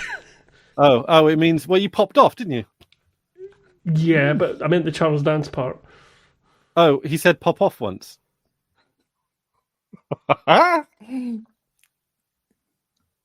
What, in a film? Or? I think it was on Channel 4. Okay, so... Am I going to find it? No, I was going to say I won't find it because I'm doing the recording, so I won't find out what you said while I was away. So, fuck knows what that was about. It won't make it. Oh, does that mean that's not? Yeah. Yeah, you don't. No, be... no, that doesn't make it make any more sense. No. Okay. Help. Well, don't be too funny. Well, if I lose connection, because you know. Well, do you also know who lost connection? Well, actually, that was just a sort of my attempt at a transition. I don't think it worked. Was Alex and Bobby, because the delay. That was a good little segue. That. Yeah, but they didn't lose connection. They gave up on the call. Yeah, but delay. It's close enough for a segue. Okay, all right. You know, if you hadn't explained it, if you hadn't explained it and gone on about it, that might have worked. It's like explaining the joke. Did it work? Email in. I want to know what works and what doesn't. Also, did you know when Charles Dance said "pop off, Queen"?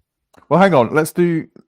Before we reveal about Charles Dance, let's do like some A/B stuff. Like go back, do a different segue, or like or like don't do the segue, and then they can say which they preferred. All right. Let's see. Do you also know who likes meals out of the oven? This guy. I like both of them, but the second one, the energy. Oh, okay. Yeah, and they're not explaining it.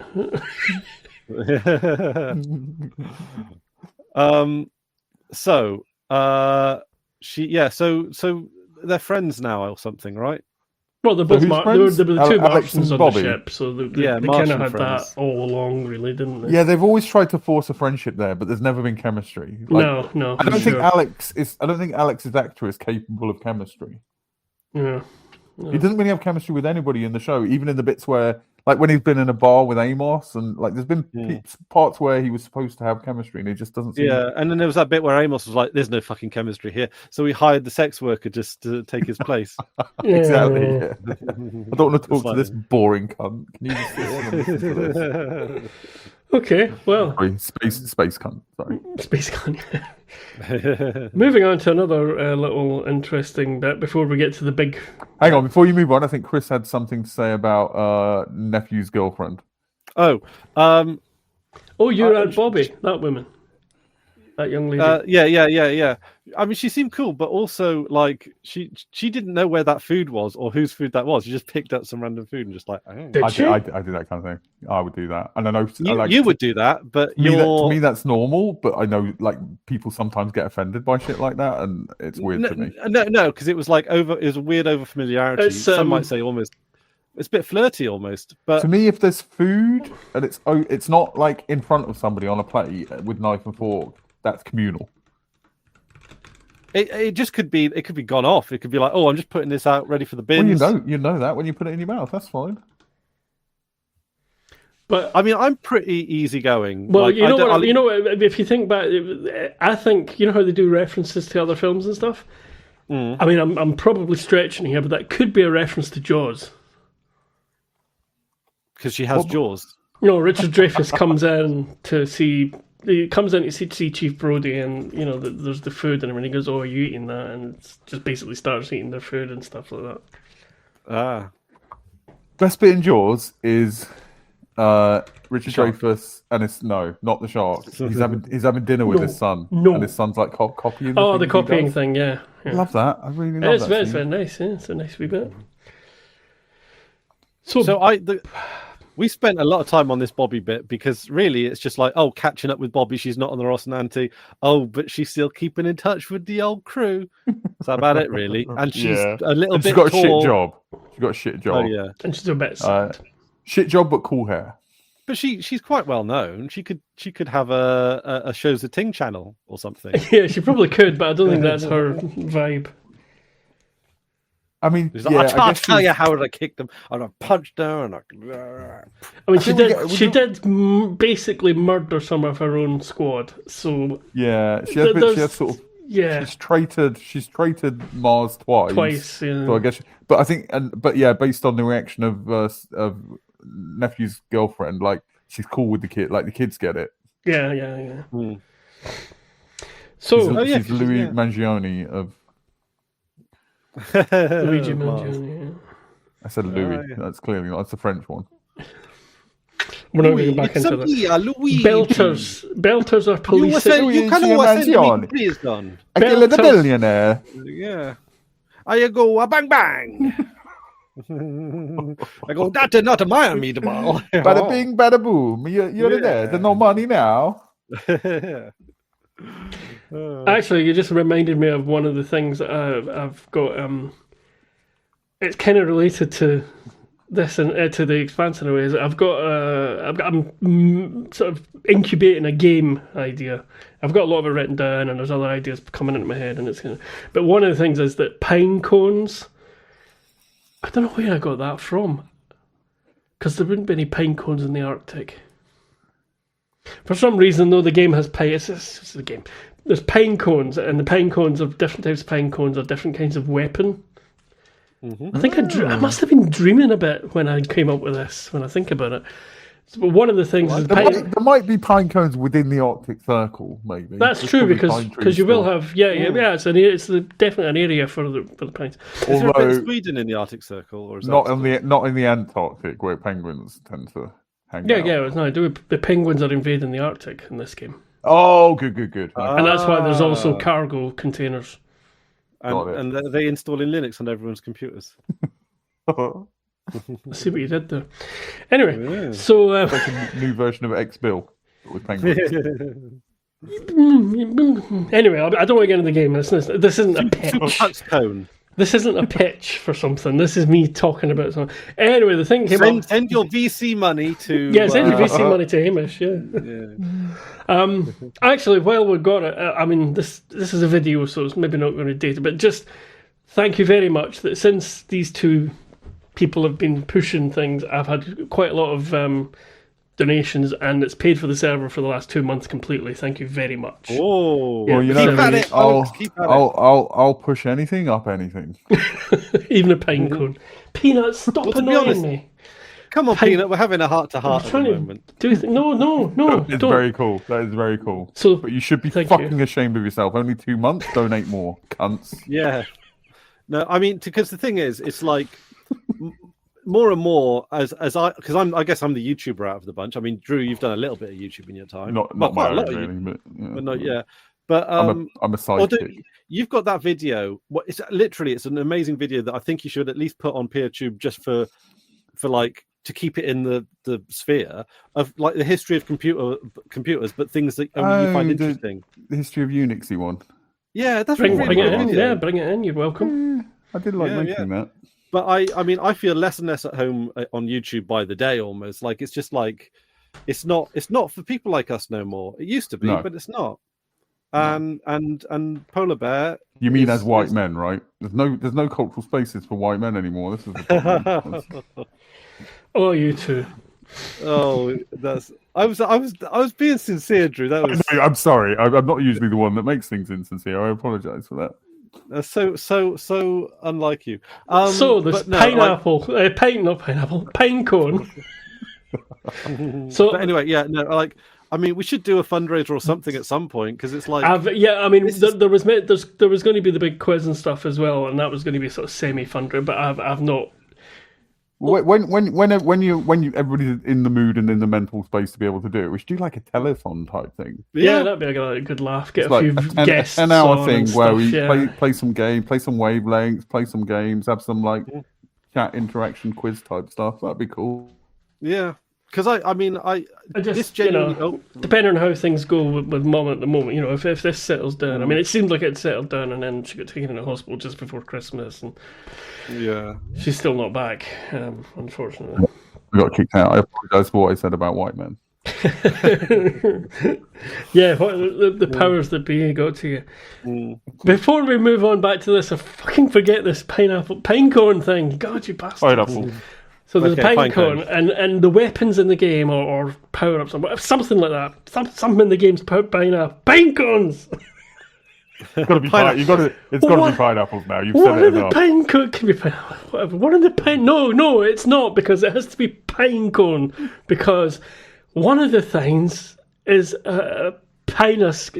All the things are pinus something because they're pine cones, and it's pinus go boom. Is the explosive one. Oh. And you two are the wrong way around now.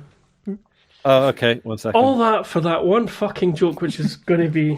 Well, because the way I pictured the whole thing, the game, is very... what's the word I'm looking for?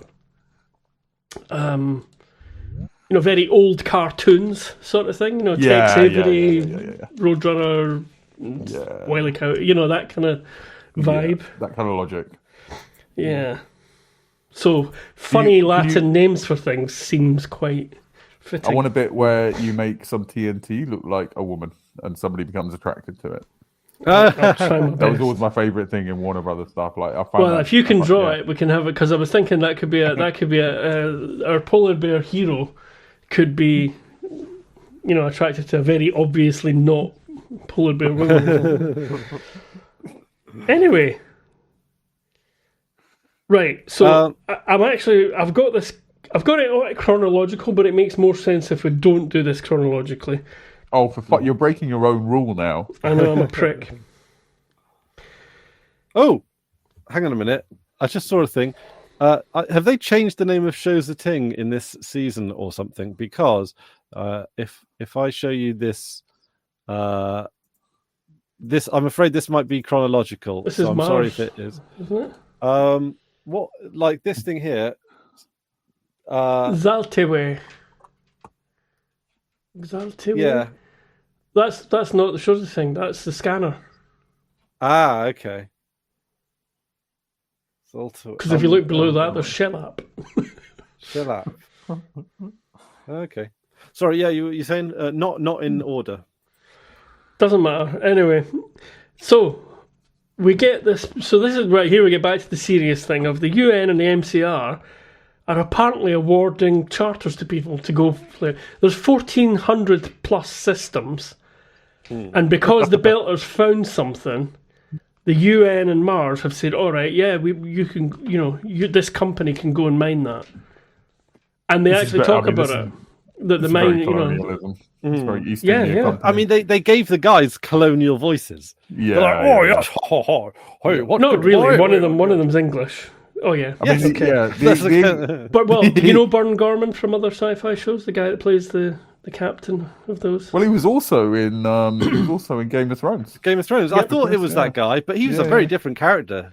Well, he's usually a complete prick in everything he's in. Or whatever it was. He's a complete prick in everything he's in. He was also in Torchwood, and he was last year or the year before. He was in quite a creepy film about there's a woman living in a foreign country somewhere in mainland Europe. I think it's a British or American woman living in somewhere in mainland Europe, Scandinavia or something, and he plays like a neighbour in an opposite building, and it's kind of one of those psychological thriller things, and he's very good in it because he is very good at being a creepy bastard. He is good at that. Yeah.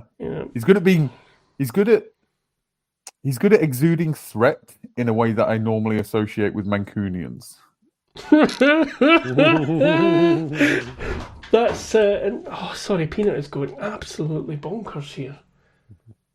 I'm going to take him out just in case he needs a pee. I don't think he does. Well, he'll do one just because he's trying to get my attention.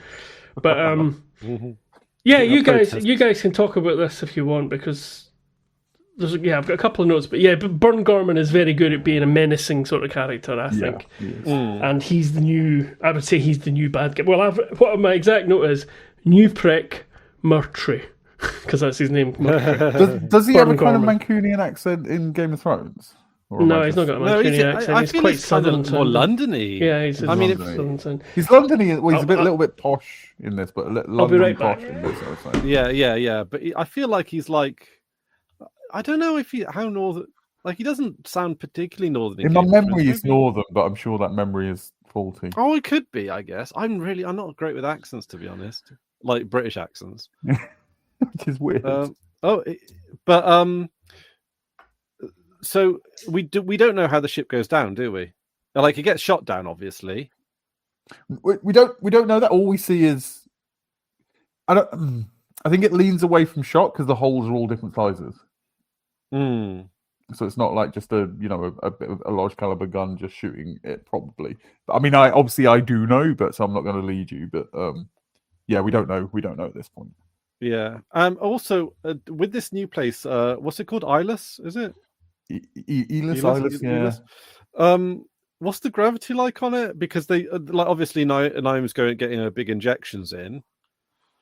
I don't think they explicitly say. Most interrupted episode ever. I assume it's just like Earth gravity is what I assume, but with no basis really. Because it could be I guess it could be kind of interesting if. Well, there's belters on it, and they seem to be doing all right. But many of them died, didn't they? Yeah. And a lot of them had to come back to the orbit and stuff. So some belters, presumably maybe the ones on Ceres or something, had enough resistance to it. But like the real rock hoppers, probably would struggle quite a lot with this environment. Because there's a part of me that thinks that like. Well, and Naomi and Kamina have that conversation about it, don't they? Yeah. Talk about within two generations, they reckon there'll be inners. I mean, I don't know how they're going to be inners suddenly, but they'll certainly not be. I get what she means, but yeah. Well, I suppose they've got both. They'll be like biologically inners because they'll have the bone density, but also they will have free air. Like that. That'll just be something they won't have to worry about, and that's a bit of an inner thing, isn't it, or an earth thing to be more. I think that's what she means. Like both the physiology and. The Earther attitude of just abundant resources and not having to work for things. Yeah. As they see it. But it'd be kind of interesting to see if there are any worlds with like higher than Earth gravity, like 1.5. That'd be horrible. Would it be more horrible than space? Yeah. Imagine just like I struggle enough to you need to go and do something. Getting up out your chair and that. It's a lot of hassle. Oh, I missed a bit. If it was like 150% as effortful. Horrible. Yeah, but you'd grow into it. I don't want to. Well, you won't want to. I want to go the opposite way, like half gravity. That'd be nice. Half gravity. Then we wouldn't need to bother with stairs. Do you know how much stairs fucking cost? My sister actually used to work in a place that thought this. Okay, I don't know. Should I say this? Yeah, I think that's fine. My sister used to work in a place that sold stairs, as in, you call them, we want stairs, okay, we'll come and build you some stairs. And they did stairs for who plays Dragon Queen out of Game of Thrones. Oh, Amelia Earhart. And she spoke to her. Clark. Yes, I think my sister Emilia spoke with her on the Clark. phone. That's the one. Amelia Air Clark. I missed a bit of Belter's policing against pirates. Was the bit I missed. That was an interesting bit, because that guy and Ashford is like, oh, Ashford, you've fallen, ain't you? Got turned cop. Well, I think again, this is that tension the crux of which is what defines a Belter, and I think they're all having conversations. Naomi and so Drummer clearly sees Belter as like a physiological thing and an attitude thing, but Ashford sees the future as a more united thing. But then that puts him against. And he realizes that they're also just using him in a sense. Oh yeah, no, he's well aware of that, I think. But I also like that. Drummer and Ashford's relationship is preserved, like that little chat they have. They do a little talking. So they did have drinks in the end. Fair enough. Yeah. I didn't press that one very hard, honest. So it's just that's what she said. It's and I think he admits that he misfired. Oh yeah, no, yeah, absolutely, yeah. I think he outright says something along those lines. I think. Yeah. So he's been. But the interesting thing for Belters is here is them coming up with a self-identity that fits the changing situation. That they can all be happy with. Which obviously, that there's going to be conflict involved in that, because the different people are going to have different ideas about what that is. Yeah, and I think. But I do think it's clear, like what you could call the conservative position. We've got to carry on as we were before. That's not going to fly. Like the situation has changed too much for that to be possible, I think. Anyway. Yeah. I mean, I imagine Belters, because they're kind of free spirits in that way, a bit like the free folk in Game of Thrones. They're a bit like, just go through the fucking ring and just have at it. I think they'd be very, very well suited to that. Yeah. Yeah. Well, I mean, just look at the slingshot dude. Yeah. That's like, he's kind of like a mascot for Belters in a way. Yeah. Doing stupid things for stupid reasons. We're back to Wile E. Coyote, aren't we? Yeah. Turned out it was only a painted-on ring. That's literally it, isn't it? Yeah, that's literally what I was. Right. No, the thing I've been hoping, the thing I've been dying to get to. Well, not really. I just knew it was coming up because we've all watched the same episode. Was I'm waiting for the new Chris theory. No, so we've discussed that there's a new prick in the show in the form of Murtry, played by Burn Gorman. Now it's the UN and so it's UN people and a private corporation who appear to be militarized under Gorman. I think that they're like East India Company. Murtry. I think it's that kind of thing. Yeah, it feels like it. And they're coming down, and then something or someone starts shooting at them. Now,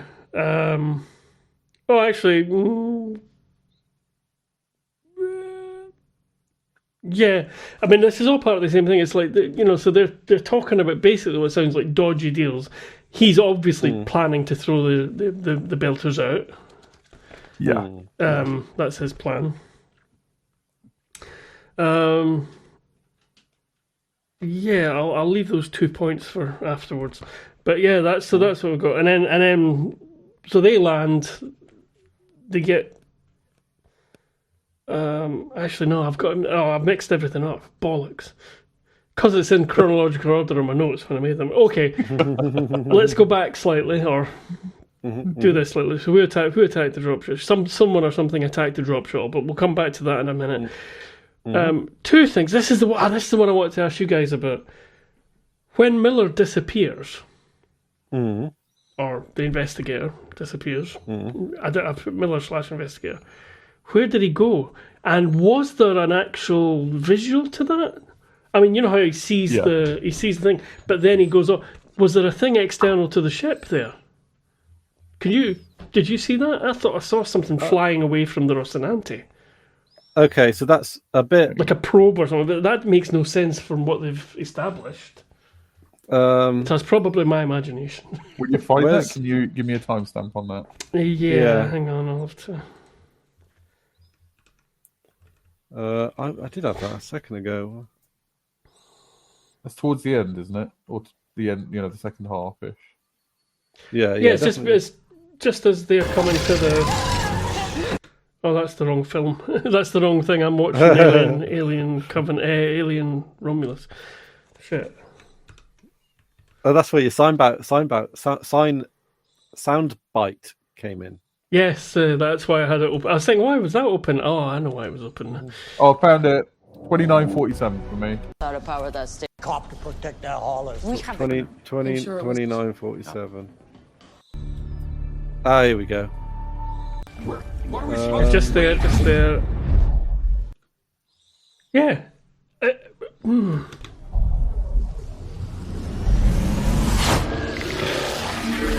Oh, no, it's not even what I thought. Sorry, were you guys hearing that? Yeah, we can hear it. Yeah. Oh, sorry, I didn't. Obviously, when I got that's right. It's flavour for when the I podcast, got disconnected. The thing went back on. Okay, I know where he's going, but it's for teleological reasons. Okay. Yeah. Now that I've watched it again, it's not. Yeah, I withdraw the question because it's not what I thought. I thought before we just all rewatched that, I thought that was him getting stuck back to wherever he resides when he's not presenting himself to Miller and getting reconstructed. No, I thought slightly different. To Holden, you mean? Yes, yeah. It's funny, I mix those two up a lot as well. It's like I mix you two up. I mix you two up, and there's no connection. I do it with Wing and Ghosty for some reason. It's like not similar, but just certain. So, ignore that completely. Then the other thing I want to talk about, because it makes more sense once you watch it again. You go, oh yeah, that makes sense. It wasn't what I thought at all. What do you think out of interest? Well, you see, like a zooming from the Rocinante through towards the station, like as if he lives in the computer of the station or whatever. Right. Yeah. But no, I completely that would make sense. I completely misread that completely as something coming out of the Rocinante and flying away, but not our viewpoint, but something else coming out. Oh, I see. But it was just right, it was just background. It was just stars and stuff. It was it was nonsense. There was nothing. The other thing, though, about the Rocinante, 2 upgrades, 2 mods, whatever you want to call them. That guy in Luna sorted them out with atmospheric landing equipment. So they've got landing gear and an extendable ramp. Another thing, the other thing is weapons. They got a new weapon, they got a new railgun. So they're more powerful even than they were. Which I'm not a fan of for aesthetic, like because when they fought before, it's all been they've been sort of like nimbly flying around things and shooting the PDCs, and that looks cool. And missiles as well. You've got missiles as well. Yeah, you got missiles, but just pointing at something so you can railgun it, that's less cool to look at. It is, yeah. But it's much more effective. Probably, yeah. Right, that's gone, as we've seen from some other battles in the show. Yeah. Well, the people being shot down trying to get. So Miller and the crew arrive. They all come in and discover the wreckage of the dropship from the UN expedition. The Belters think, probably quite rightly in my opinion, that somebody's coming to fuck them over. But Holden thinks he's there to help them. Well, again, we're getting classic. I have a question about the new Rocinante landing gear. Does it look shit? Yes, it does. Well, it's like the ship goes down into like a ravine. It's almost Wallace and Gromit level. Yeah, and it comes out the side. Like, what happens if they land on a completely flat surface? Can they do that? I've wondered that every time I watch this episode. Yeah. I don't know. Oh, the ramp, you mean? I've got a frog in my throat. Yeah, the ramp. Does I thought you meant the landing feet thing. Oh no, the ramp. It's the exit tunnel. The exit tunnel goes maybe they've got more than one. Maybe they're attached to different airlocks. Well, yeah. Because there's 2 or 3 different entrances and exits to the ship, isn't there? There's something that goes Presumably. straight to the cargo bay. There's like an emergency one, I think they mentioned at one point. Or was that a different ship? Anyway, yeah, I think there's more than one. That seems like a lot of complication as opposed to just having a ramp at the bottom. And Yeah, getting it out at does, the bottom. doesn't it? Because, yeah, it comes out... Like, I mean, it looks cinematic, and I suspect that's why they went probably for why it. it's But, there, yeah. But yeah, that's our well, it would be our contentious point for the episode if we weren't all agreeing anyway. Which we are, so yeah. It's not perfect, it's not good. But the landing legs thing is God, yeah. you don't like the landing legs? No, like I say, I think it's Wallace and Gromit sort of thing. It's too much. It was such a cool looking ship that having this. Oh, I agree with that. I think it spoils its lines. Yeah, for sure. Yeah. But they obviously need something to stabilize fine. it, or else the whole thing wouldn't work. Because these ships are designed to be vertical, basically. I Due guess, to the but like, acceleration and all that stuff working. I mean, they have a big net. They use a big net. That's kind of Wallace and Gromit. That's very Wallace. It is a bit, I That's suppose. Warner Brothers. Yeah. That's back to Warner Brothers. Back to that stuff. Yeah, Looney Tunes. Yeah. I mean, it's some things in real life are going to look Wallace and Gromity. This is true. Yeah, it's not an objection like it shouldn't look like that for its purpose. It's more just like I'm sad that it spoils the line. Yeah, that's my point as well. Yeah, it's just like, it's not as cool as it could be. Like, I think why they do you might need have to been land able on, to like just go in orbit and go down by shuttle. It's fine. I know, something, but it's not that big a ship, so they couldn't really have much of a shuttle.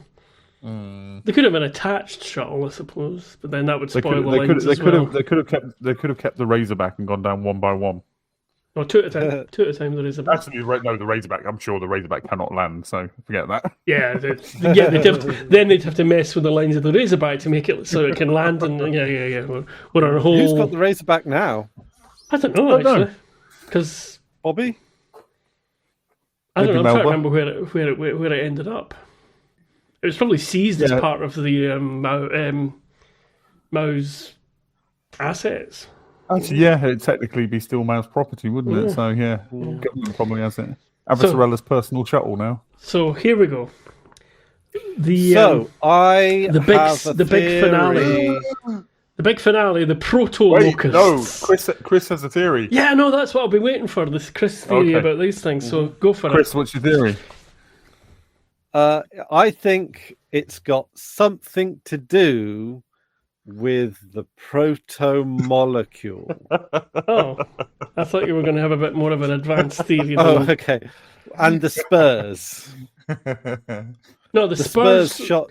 The Spurs is the thing sticking out the ground. Yeah. That they thought was the molecule. I think what's happening here is it's the historical basis of Angry Birds. And the structures are the structures, and the Angry Birds are the Angry Birds. Yeah, gotcha. I mean, it could just be part of me. Whilst I was watching it for the first time, I was thinking, I know that it was cinematically demonstrated to mean more than this, but I kind of thought maybe that was just like the local wildlife. That's what happens. We get shuriken rain now. You know. Do you not get the sense that it was like a swarm of insects? Is how I. Yeah. That's what I call them. Yeah. Proto-locusts is what I've written down in a wee box.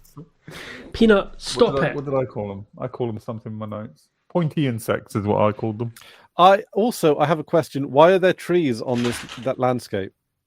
I have a lot of. Well, I mean, there's no reason why they shouldn't be. But did they plant the trees? No. They would have been there. They've not had time to. Like, there's no reason why there shouldn't be. But it's weird that nobody notes it. Yeah, and why they look just like earth trees.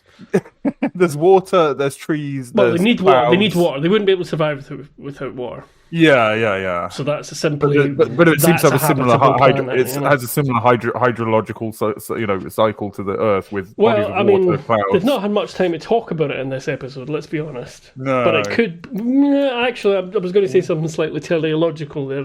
Drew. Yeah. I'm okay with trees. I'm okay with trees looking like Earth trees in that, like, maybe that's the best solution for a tree. Yeah, exactly. Yeah. Peanut, will you fucking stop it? But also, as I understand it. Now, I only heard this on the radio a long time ago, so this could be complete bullshit. But if if there are other planets where humans can survive, I'm told that the chances are they would be bigger than Earth. Like it's a peculiarity that Earth is as small as it is, whereas other planets that they've seen that seem most similar to Earth are bigger, and maybe that means more gravity, right? Like quite a bit more gravity. Not necessarily. It depends what the. Not necessarily. Depends what it's made of. Probably though. Density assuming causes similar gravity. Density. Density, yeah. But, I mean, probably given that we're not going to be on. It's probably going to be. Well, we've got four different terrestrial planets that have got different densities. So. Yeah. Are they wildly different? I was just thinking about that while I said it. Yeah, I mean, like I say, they they could have used my idea of just having heavier objects. I'd like to see that. Yeah. Just like, oh yeah, people. I'm on a NASA site looking at something. There is a Futurama episode where they go down to a planet with very high gravity and like their hair is like flopping down. Yeah, everyone's hair is just like. Well, or maybe Mercury's density is 5,429 kilograms per meters cubed. Sorry.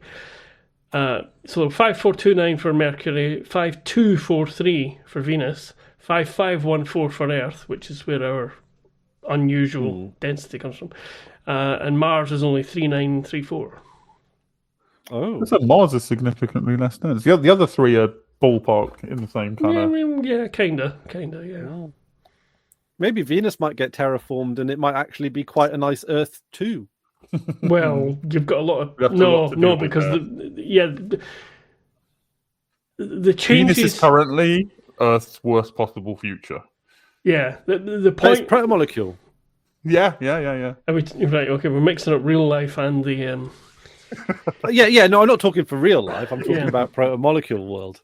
Okay, I'm not. What I was about to say is that Venus and Mars exist the way they are because, and Earth and everything else in the solar system exist because of the life cycle of the sun of our star. So, as as the star gets hotter or cooler, or expands or contracts or whatever over time, depending on various factors, that will affect any bodies orbiting it. So the Venus was at one point much better for much more like Earth-like. Something I remember hearing, completely unsourced, is that our sun, for suns of its size and type, is weirdly serene, and when they look at other stars of the same type, well, that's what they're they call much them. angrier. Well, it's a main sequence star, so. But yellow, whatever it is, of the particular size, they have a lot more solar it's activity. Really hard for me to concentrate at the moment. He's a lot more solar storms, solar flares, all that kind of stuff, which would make the Earth uninhabitable if our star was like other stars of its type seem to be. That's hazily remembered, so if that's wrong, I'm not. Yeah, I'm email not there. sure. Email. Sorry, I'm finding it really fucking hard to get. I don't know what he wants. I really wants don't to be know on what the he wants. podcast. Well, much like Peanut, I need a piss right now. So no, he doesn't. He just had one. He keeps looking out and looking down at the car park and getting excited whenever anybody comes around, even though there's nothing for it. There's there's nobody for us. We are alone. You'd think he'd have got used to that, but no. Oh, he's a young'un. How old is he? Like 4? Yeah, it's his birthday actually. Hang on. Today, I think. Oh, Just realised. Might be today. send wishes, happy birthday, Peanut wishes to the. But this is a video, so today being the 15th of January 2025. Yeah, given posthumously. What is dead? No, but it's no longer his birthday. Hang on a minute. No, Posthumous means after death. What? Post birthday. Belated. That's the one. That's the one. Belatedly. Try to kill us all off. I mean, in 100 years, none of us will be here. So, No, and then a few more years we'll be all swallowed up by the sun. So something to look forward to, I guess. So, once once Drew comes back, Chris, we'll get your Chris theory. Here he comes. Okay. Well, okay, but it's a little bit like. So what's the Chris theory? Okay, so you're right there, Drew? Oh, okay. Oh, I bet he's making a cup of tea. I only get 1 cup of tea per Space Virgins, I'd like you to know, and a glass of squash. I'm all set up. Was it squash? I was going to ask what it was. What flavour? Ribena. Robinson's, actually. Apple and blackcurrant. See, apple and blackcurrant is one of those flavours I sometimes go for if I ever do go for squash. I don't often. For some reason, yeah, I like the purple-coloured squashes. Don't really care what flavour. I just like. Hang on, like Chris' theory is about squashes? I like the purple ones, but I don't like any other colour. For some reason, the colour is what affects whether or not I like it. That's like me with that's like me with bathroom products, like shampoo and shower gel. Got to be green if I can get them green. I'll have them green. So my hair generally smells of apples because that's what the shampoo is. It's green, it's apple shampoo. And if you had a car, what colour would it be? Beige. I don't know. Oh my god! Like red for the fastest, or oh god, no! That's fucking hideous. No? Probably Yellow? a dark green would be what I'd go for. We had a beige Cortina when I was a kid. Maybe I quite like those metallic greys they've got now that are kind of. No. Like there's a new one. Oh yeah, but these are kind of. It's more about the texture and the light refraction, like and all that iridescent sort of stuff. The iridescence, yeah. I quite like navy blue. No, I don't like. But like, anywho, dark green, Chris marine. theory. That's quite nice. Chris theory. It we are seems to running me very long now because of my interruption. Sorry. well, and because of our various tangents, which people like, I believe. Yeah, that's fine. If you don't like the tangents, fuck off. Okay, so. I thought you were going to say email. Yes, leave a message, but yeah. I think they probably would have by now if they didn't like the tangents. Yeah. So my guess is that these spurs are artifacts from a long ago time, from an alien race that was wiped out by the thing that we don't know wiped out or closed the gate, closed the rings or whatever. Do you think do you think these are from the same race that Peanut? Same race that made the rings? And the ring space?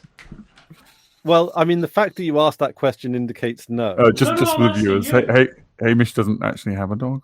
We don't want to. We just like to go along with this to help. Stop it.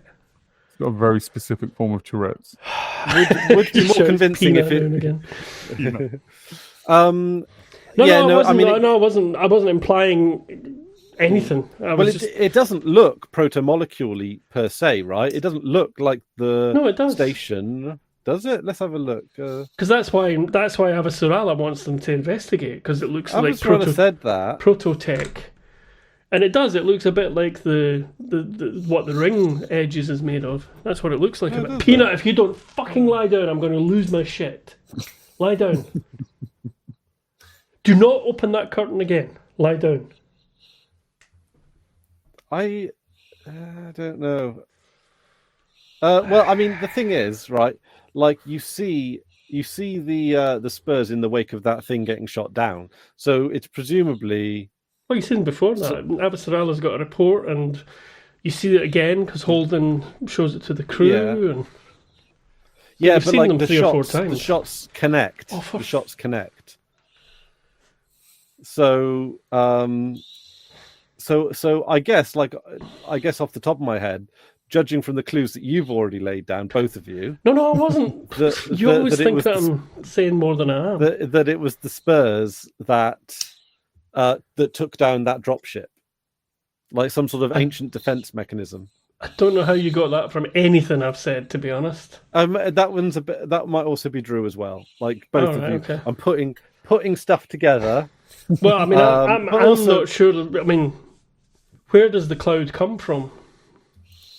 That's my question. I'm not sure. Does it come from directions? But I never paid enough attention to that, to be honest. Again, that's why I think you're reading way more into I thought you'd have a Chris theory of your own formed before we started talking. That's why I was talking. I wasn't trying to guide you in any way. I'm not trying to say things or not say things. I'm just literally everything I'm saying is just from what I've observed as well. You know? Oh! I'm just an innocent little bystander. Me. No, I really mean it this time. I really do mean it this time. Okay, so I guess this does look proto-molecule. Yeah, it looks like the stuff that like the ring had. When the ring was forming, we saw those little panels and stuff. I mean, and it's not solid; it's got little patches and stuff like that. It does, but it also just looks like a big construction. Like there's only so many ways to like skin a cat, kind of thing. Like it doesn't look immensely dissimilar to how if humans built the same kind of thing. I think it leans a bit proto-molecule. I agree, but I don't think it's explicitly reading as that. At this I thought it might be like another alien race's equivalent of a proto-molecule. A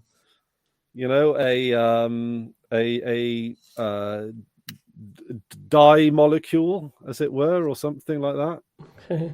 I mean, all we know so far, for sure, is that there was a race that built the rings in the ring space, and the proto-molecule is connected to them, and some other race or entity or whatever destroyed them, or drove them away, or whatever.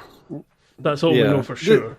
So this could be from the proto-molecule people. This could be some ancient self-defense mechanism, like an ancient weapon that shot down the dropship just because it happened to not get turned off when they died. Or something like that. Maybe they came out of the little funnel, the little spout. So it's a giant beehive. It's a proto-molecule giant beehive. I thought it was a teapot. I won't say whether this, but at this point, when I watched it for the first time, I thought the same thing. I'll say that. Well, that's also kind of in line with Mass Effect, but also Mass Effect has kind of been very, very, very like The Expanse, so it's a good track record. Yeah, they've not knowing the Mass Effect has obviously hamstrung me in my. I would be interested to see what you would think of those games, Hamish. Well, I've got one. No, I know. Yeah, Anjun got me one. She wants me to play it. Also, one of the things that's kind of weird. There's black bars on this one. Oh, that is like weird. There's. Oh wait, no, is that not just Horizon? Hang on. No, it's. Oh yeah. There's black bars. Yeah, there's black bars in this particular cinematic scene. Is this to do with the wider screen? No, it's not, because the scene before it fills the screen. Oh, it could be that the production, if the production uses, I mean, I'm not going to get into this. It's technical. As in, they do the CGI stuff for one thing, and then they did another. They mismatched they wouldn't something. Use different. No, but they maybe because of maybe they were in a rush to get this all done, or they mismatched. Oh no, something. it is. No, you're right. Yeah. No, it is. That bit is at a different aspect ratio. That's weird. I did not notice that while watching it. Oh, fuck off. Well, you. That's the good thing, is you're not supposed to sort of thing. Yeah. Is it the bits down on the planet? Yeah, the bits down at the planet. All of the bits down on the planet? Yeah, all the bits. I don't want to get into that, but there is a thing about this that they filmed some stuff differently, and yeah, it's just but I mean that would happen, because if that was just happenstance, they'd crop it to 16:9. That's done intentionally, and I wonder what they're trying to communicate with that, with the stuff on the planet being more, in inverted commas, cinematic. Is that how you know what planet we're on? Each planet has a different aspect ratio. That would be cool. I'd love. That's I a bit want like to go to the 4-3 planet.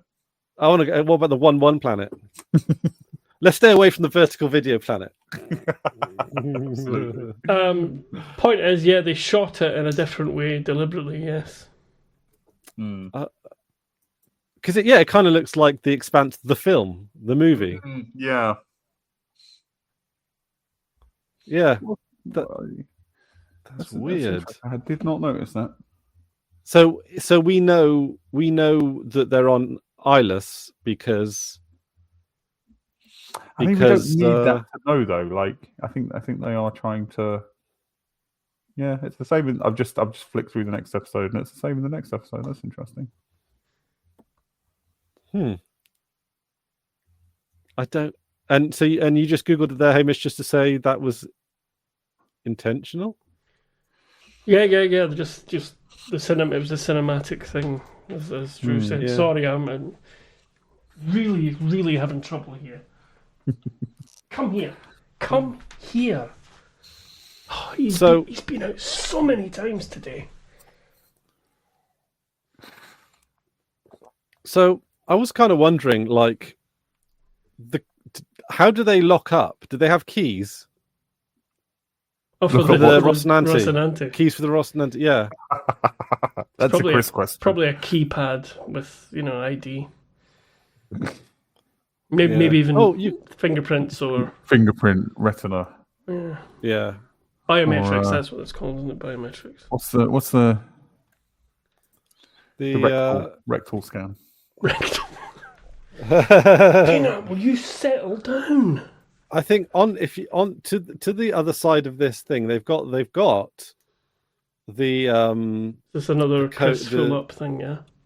Yep, the spurs here. Yeah, of course the black bars that you can see up there. So it's not like there's lots of them or a number of them on the horizon. There's only the two. Well, at this but also point, they found a ravine just the right. That bothers me every time. Yeah, the right height for this. Yeah, I know. Height. Is that why they're so far away from these? They would have parked closer, but they had to find a. I think they were going to walk to the. Like, we should have put the door on the fucking bottom. Well, they got the thrusters. The thing is, bottom. I think they have. That's the point. Is they do have a door at the bottom, don't they? Because it's the back of the ship's got the cargo bay door, or is that on the underside? I can't remember. So they don't want to land it flat? No, they would all fall over. Ship's not designed that way. The decks in the ship they're designed for thrust so that they can be. It's like having fake. It's like a flying skyscraper. Yeah, so that they can have gravity when they're under thrust. That's what I was saying earlier. So the ships in the Expanse are vertical because of that, for gravitational reasons. To get the artificial gravity from thrusting. Misses. But there's no air resistance in space, right? No. Mm-hmm. So shape doesn't necessarily matter, right? So presumably, no, but the ratio kind of does.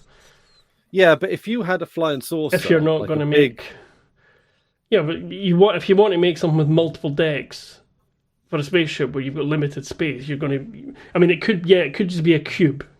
Well, not a cube. It could just be a rectangle. Chris's point, like a big flat ship, so it's all one floor. Yeah. But then it would work the same. Yeah. Moving around would be less efficient. Because that would be. You'd have to have a huge amount of thrusters. This design means that you have one engine at one end with big thruster.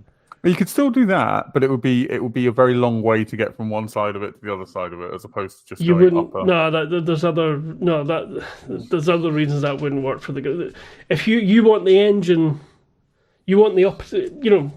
Newton's second. The engine's in the middle, pointing down. No, that's not going to work the same way. That's not going to work. It's going to make it much more difficult to balance the ship for maneuvering. Oh, that's true. And also, if the engine is the size of the bottom of the ship, more or less, you have got an equal amount of thrust going through the ship. If you have it spread out, you're causing all sorts of trouble, even in space. It's not wind resistance. It's just literally thrust. Inertia. You create a bit of strain on the structure. Yeah, I mean, you're putting a lot of strain right through the centre of what would be a wider ship. You're pulling, if you like. If it was a flying saucer ship with one big engine in the middle, you'd be essentially pushing down on all the edges all the time. But they'd be able to land it without a stupid bridge.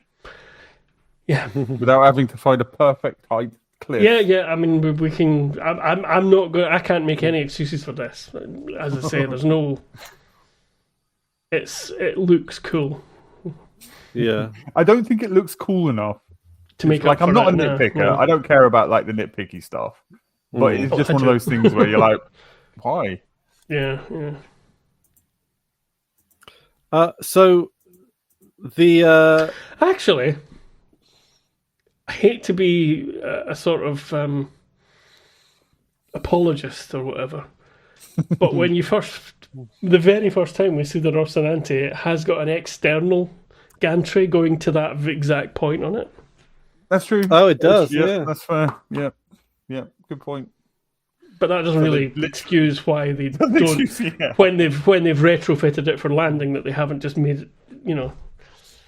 I mean, if it was a perfectly flat planet, would they just like jump out with parachutes? Exactly. Yeah. That's the point, isn't it? What would they do then? Yeah. Ladder. It's annoying us more than it should. Little rocket boots, like in whatever that Star Trek film was. 5.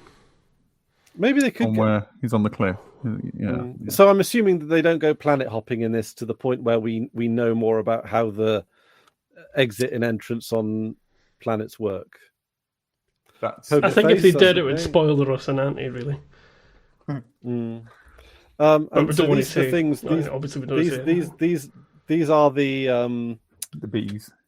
The bees. Proto-locusts. They move.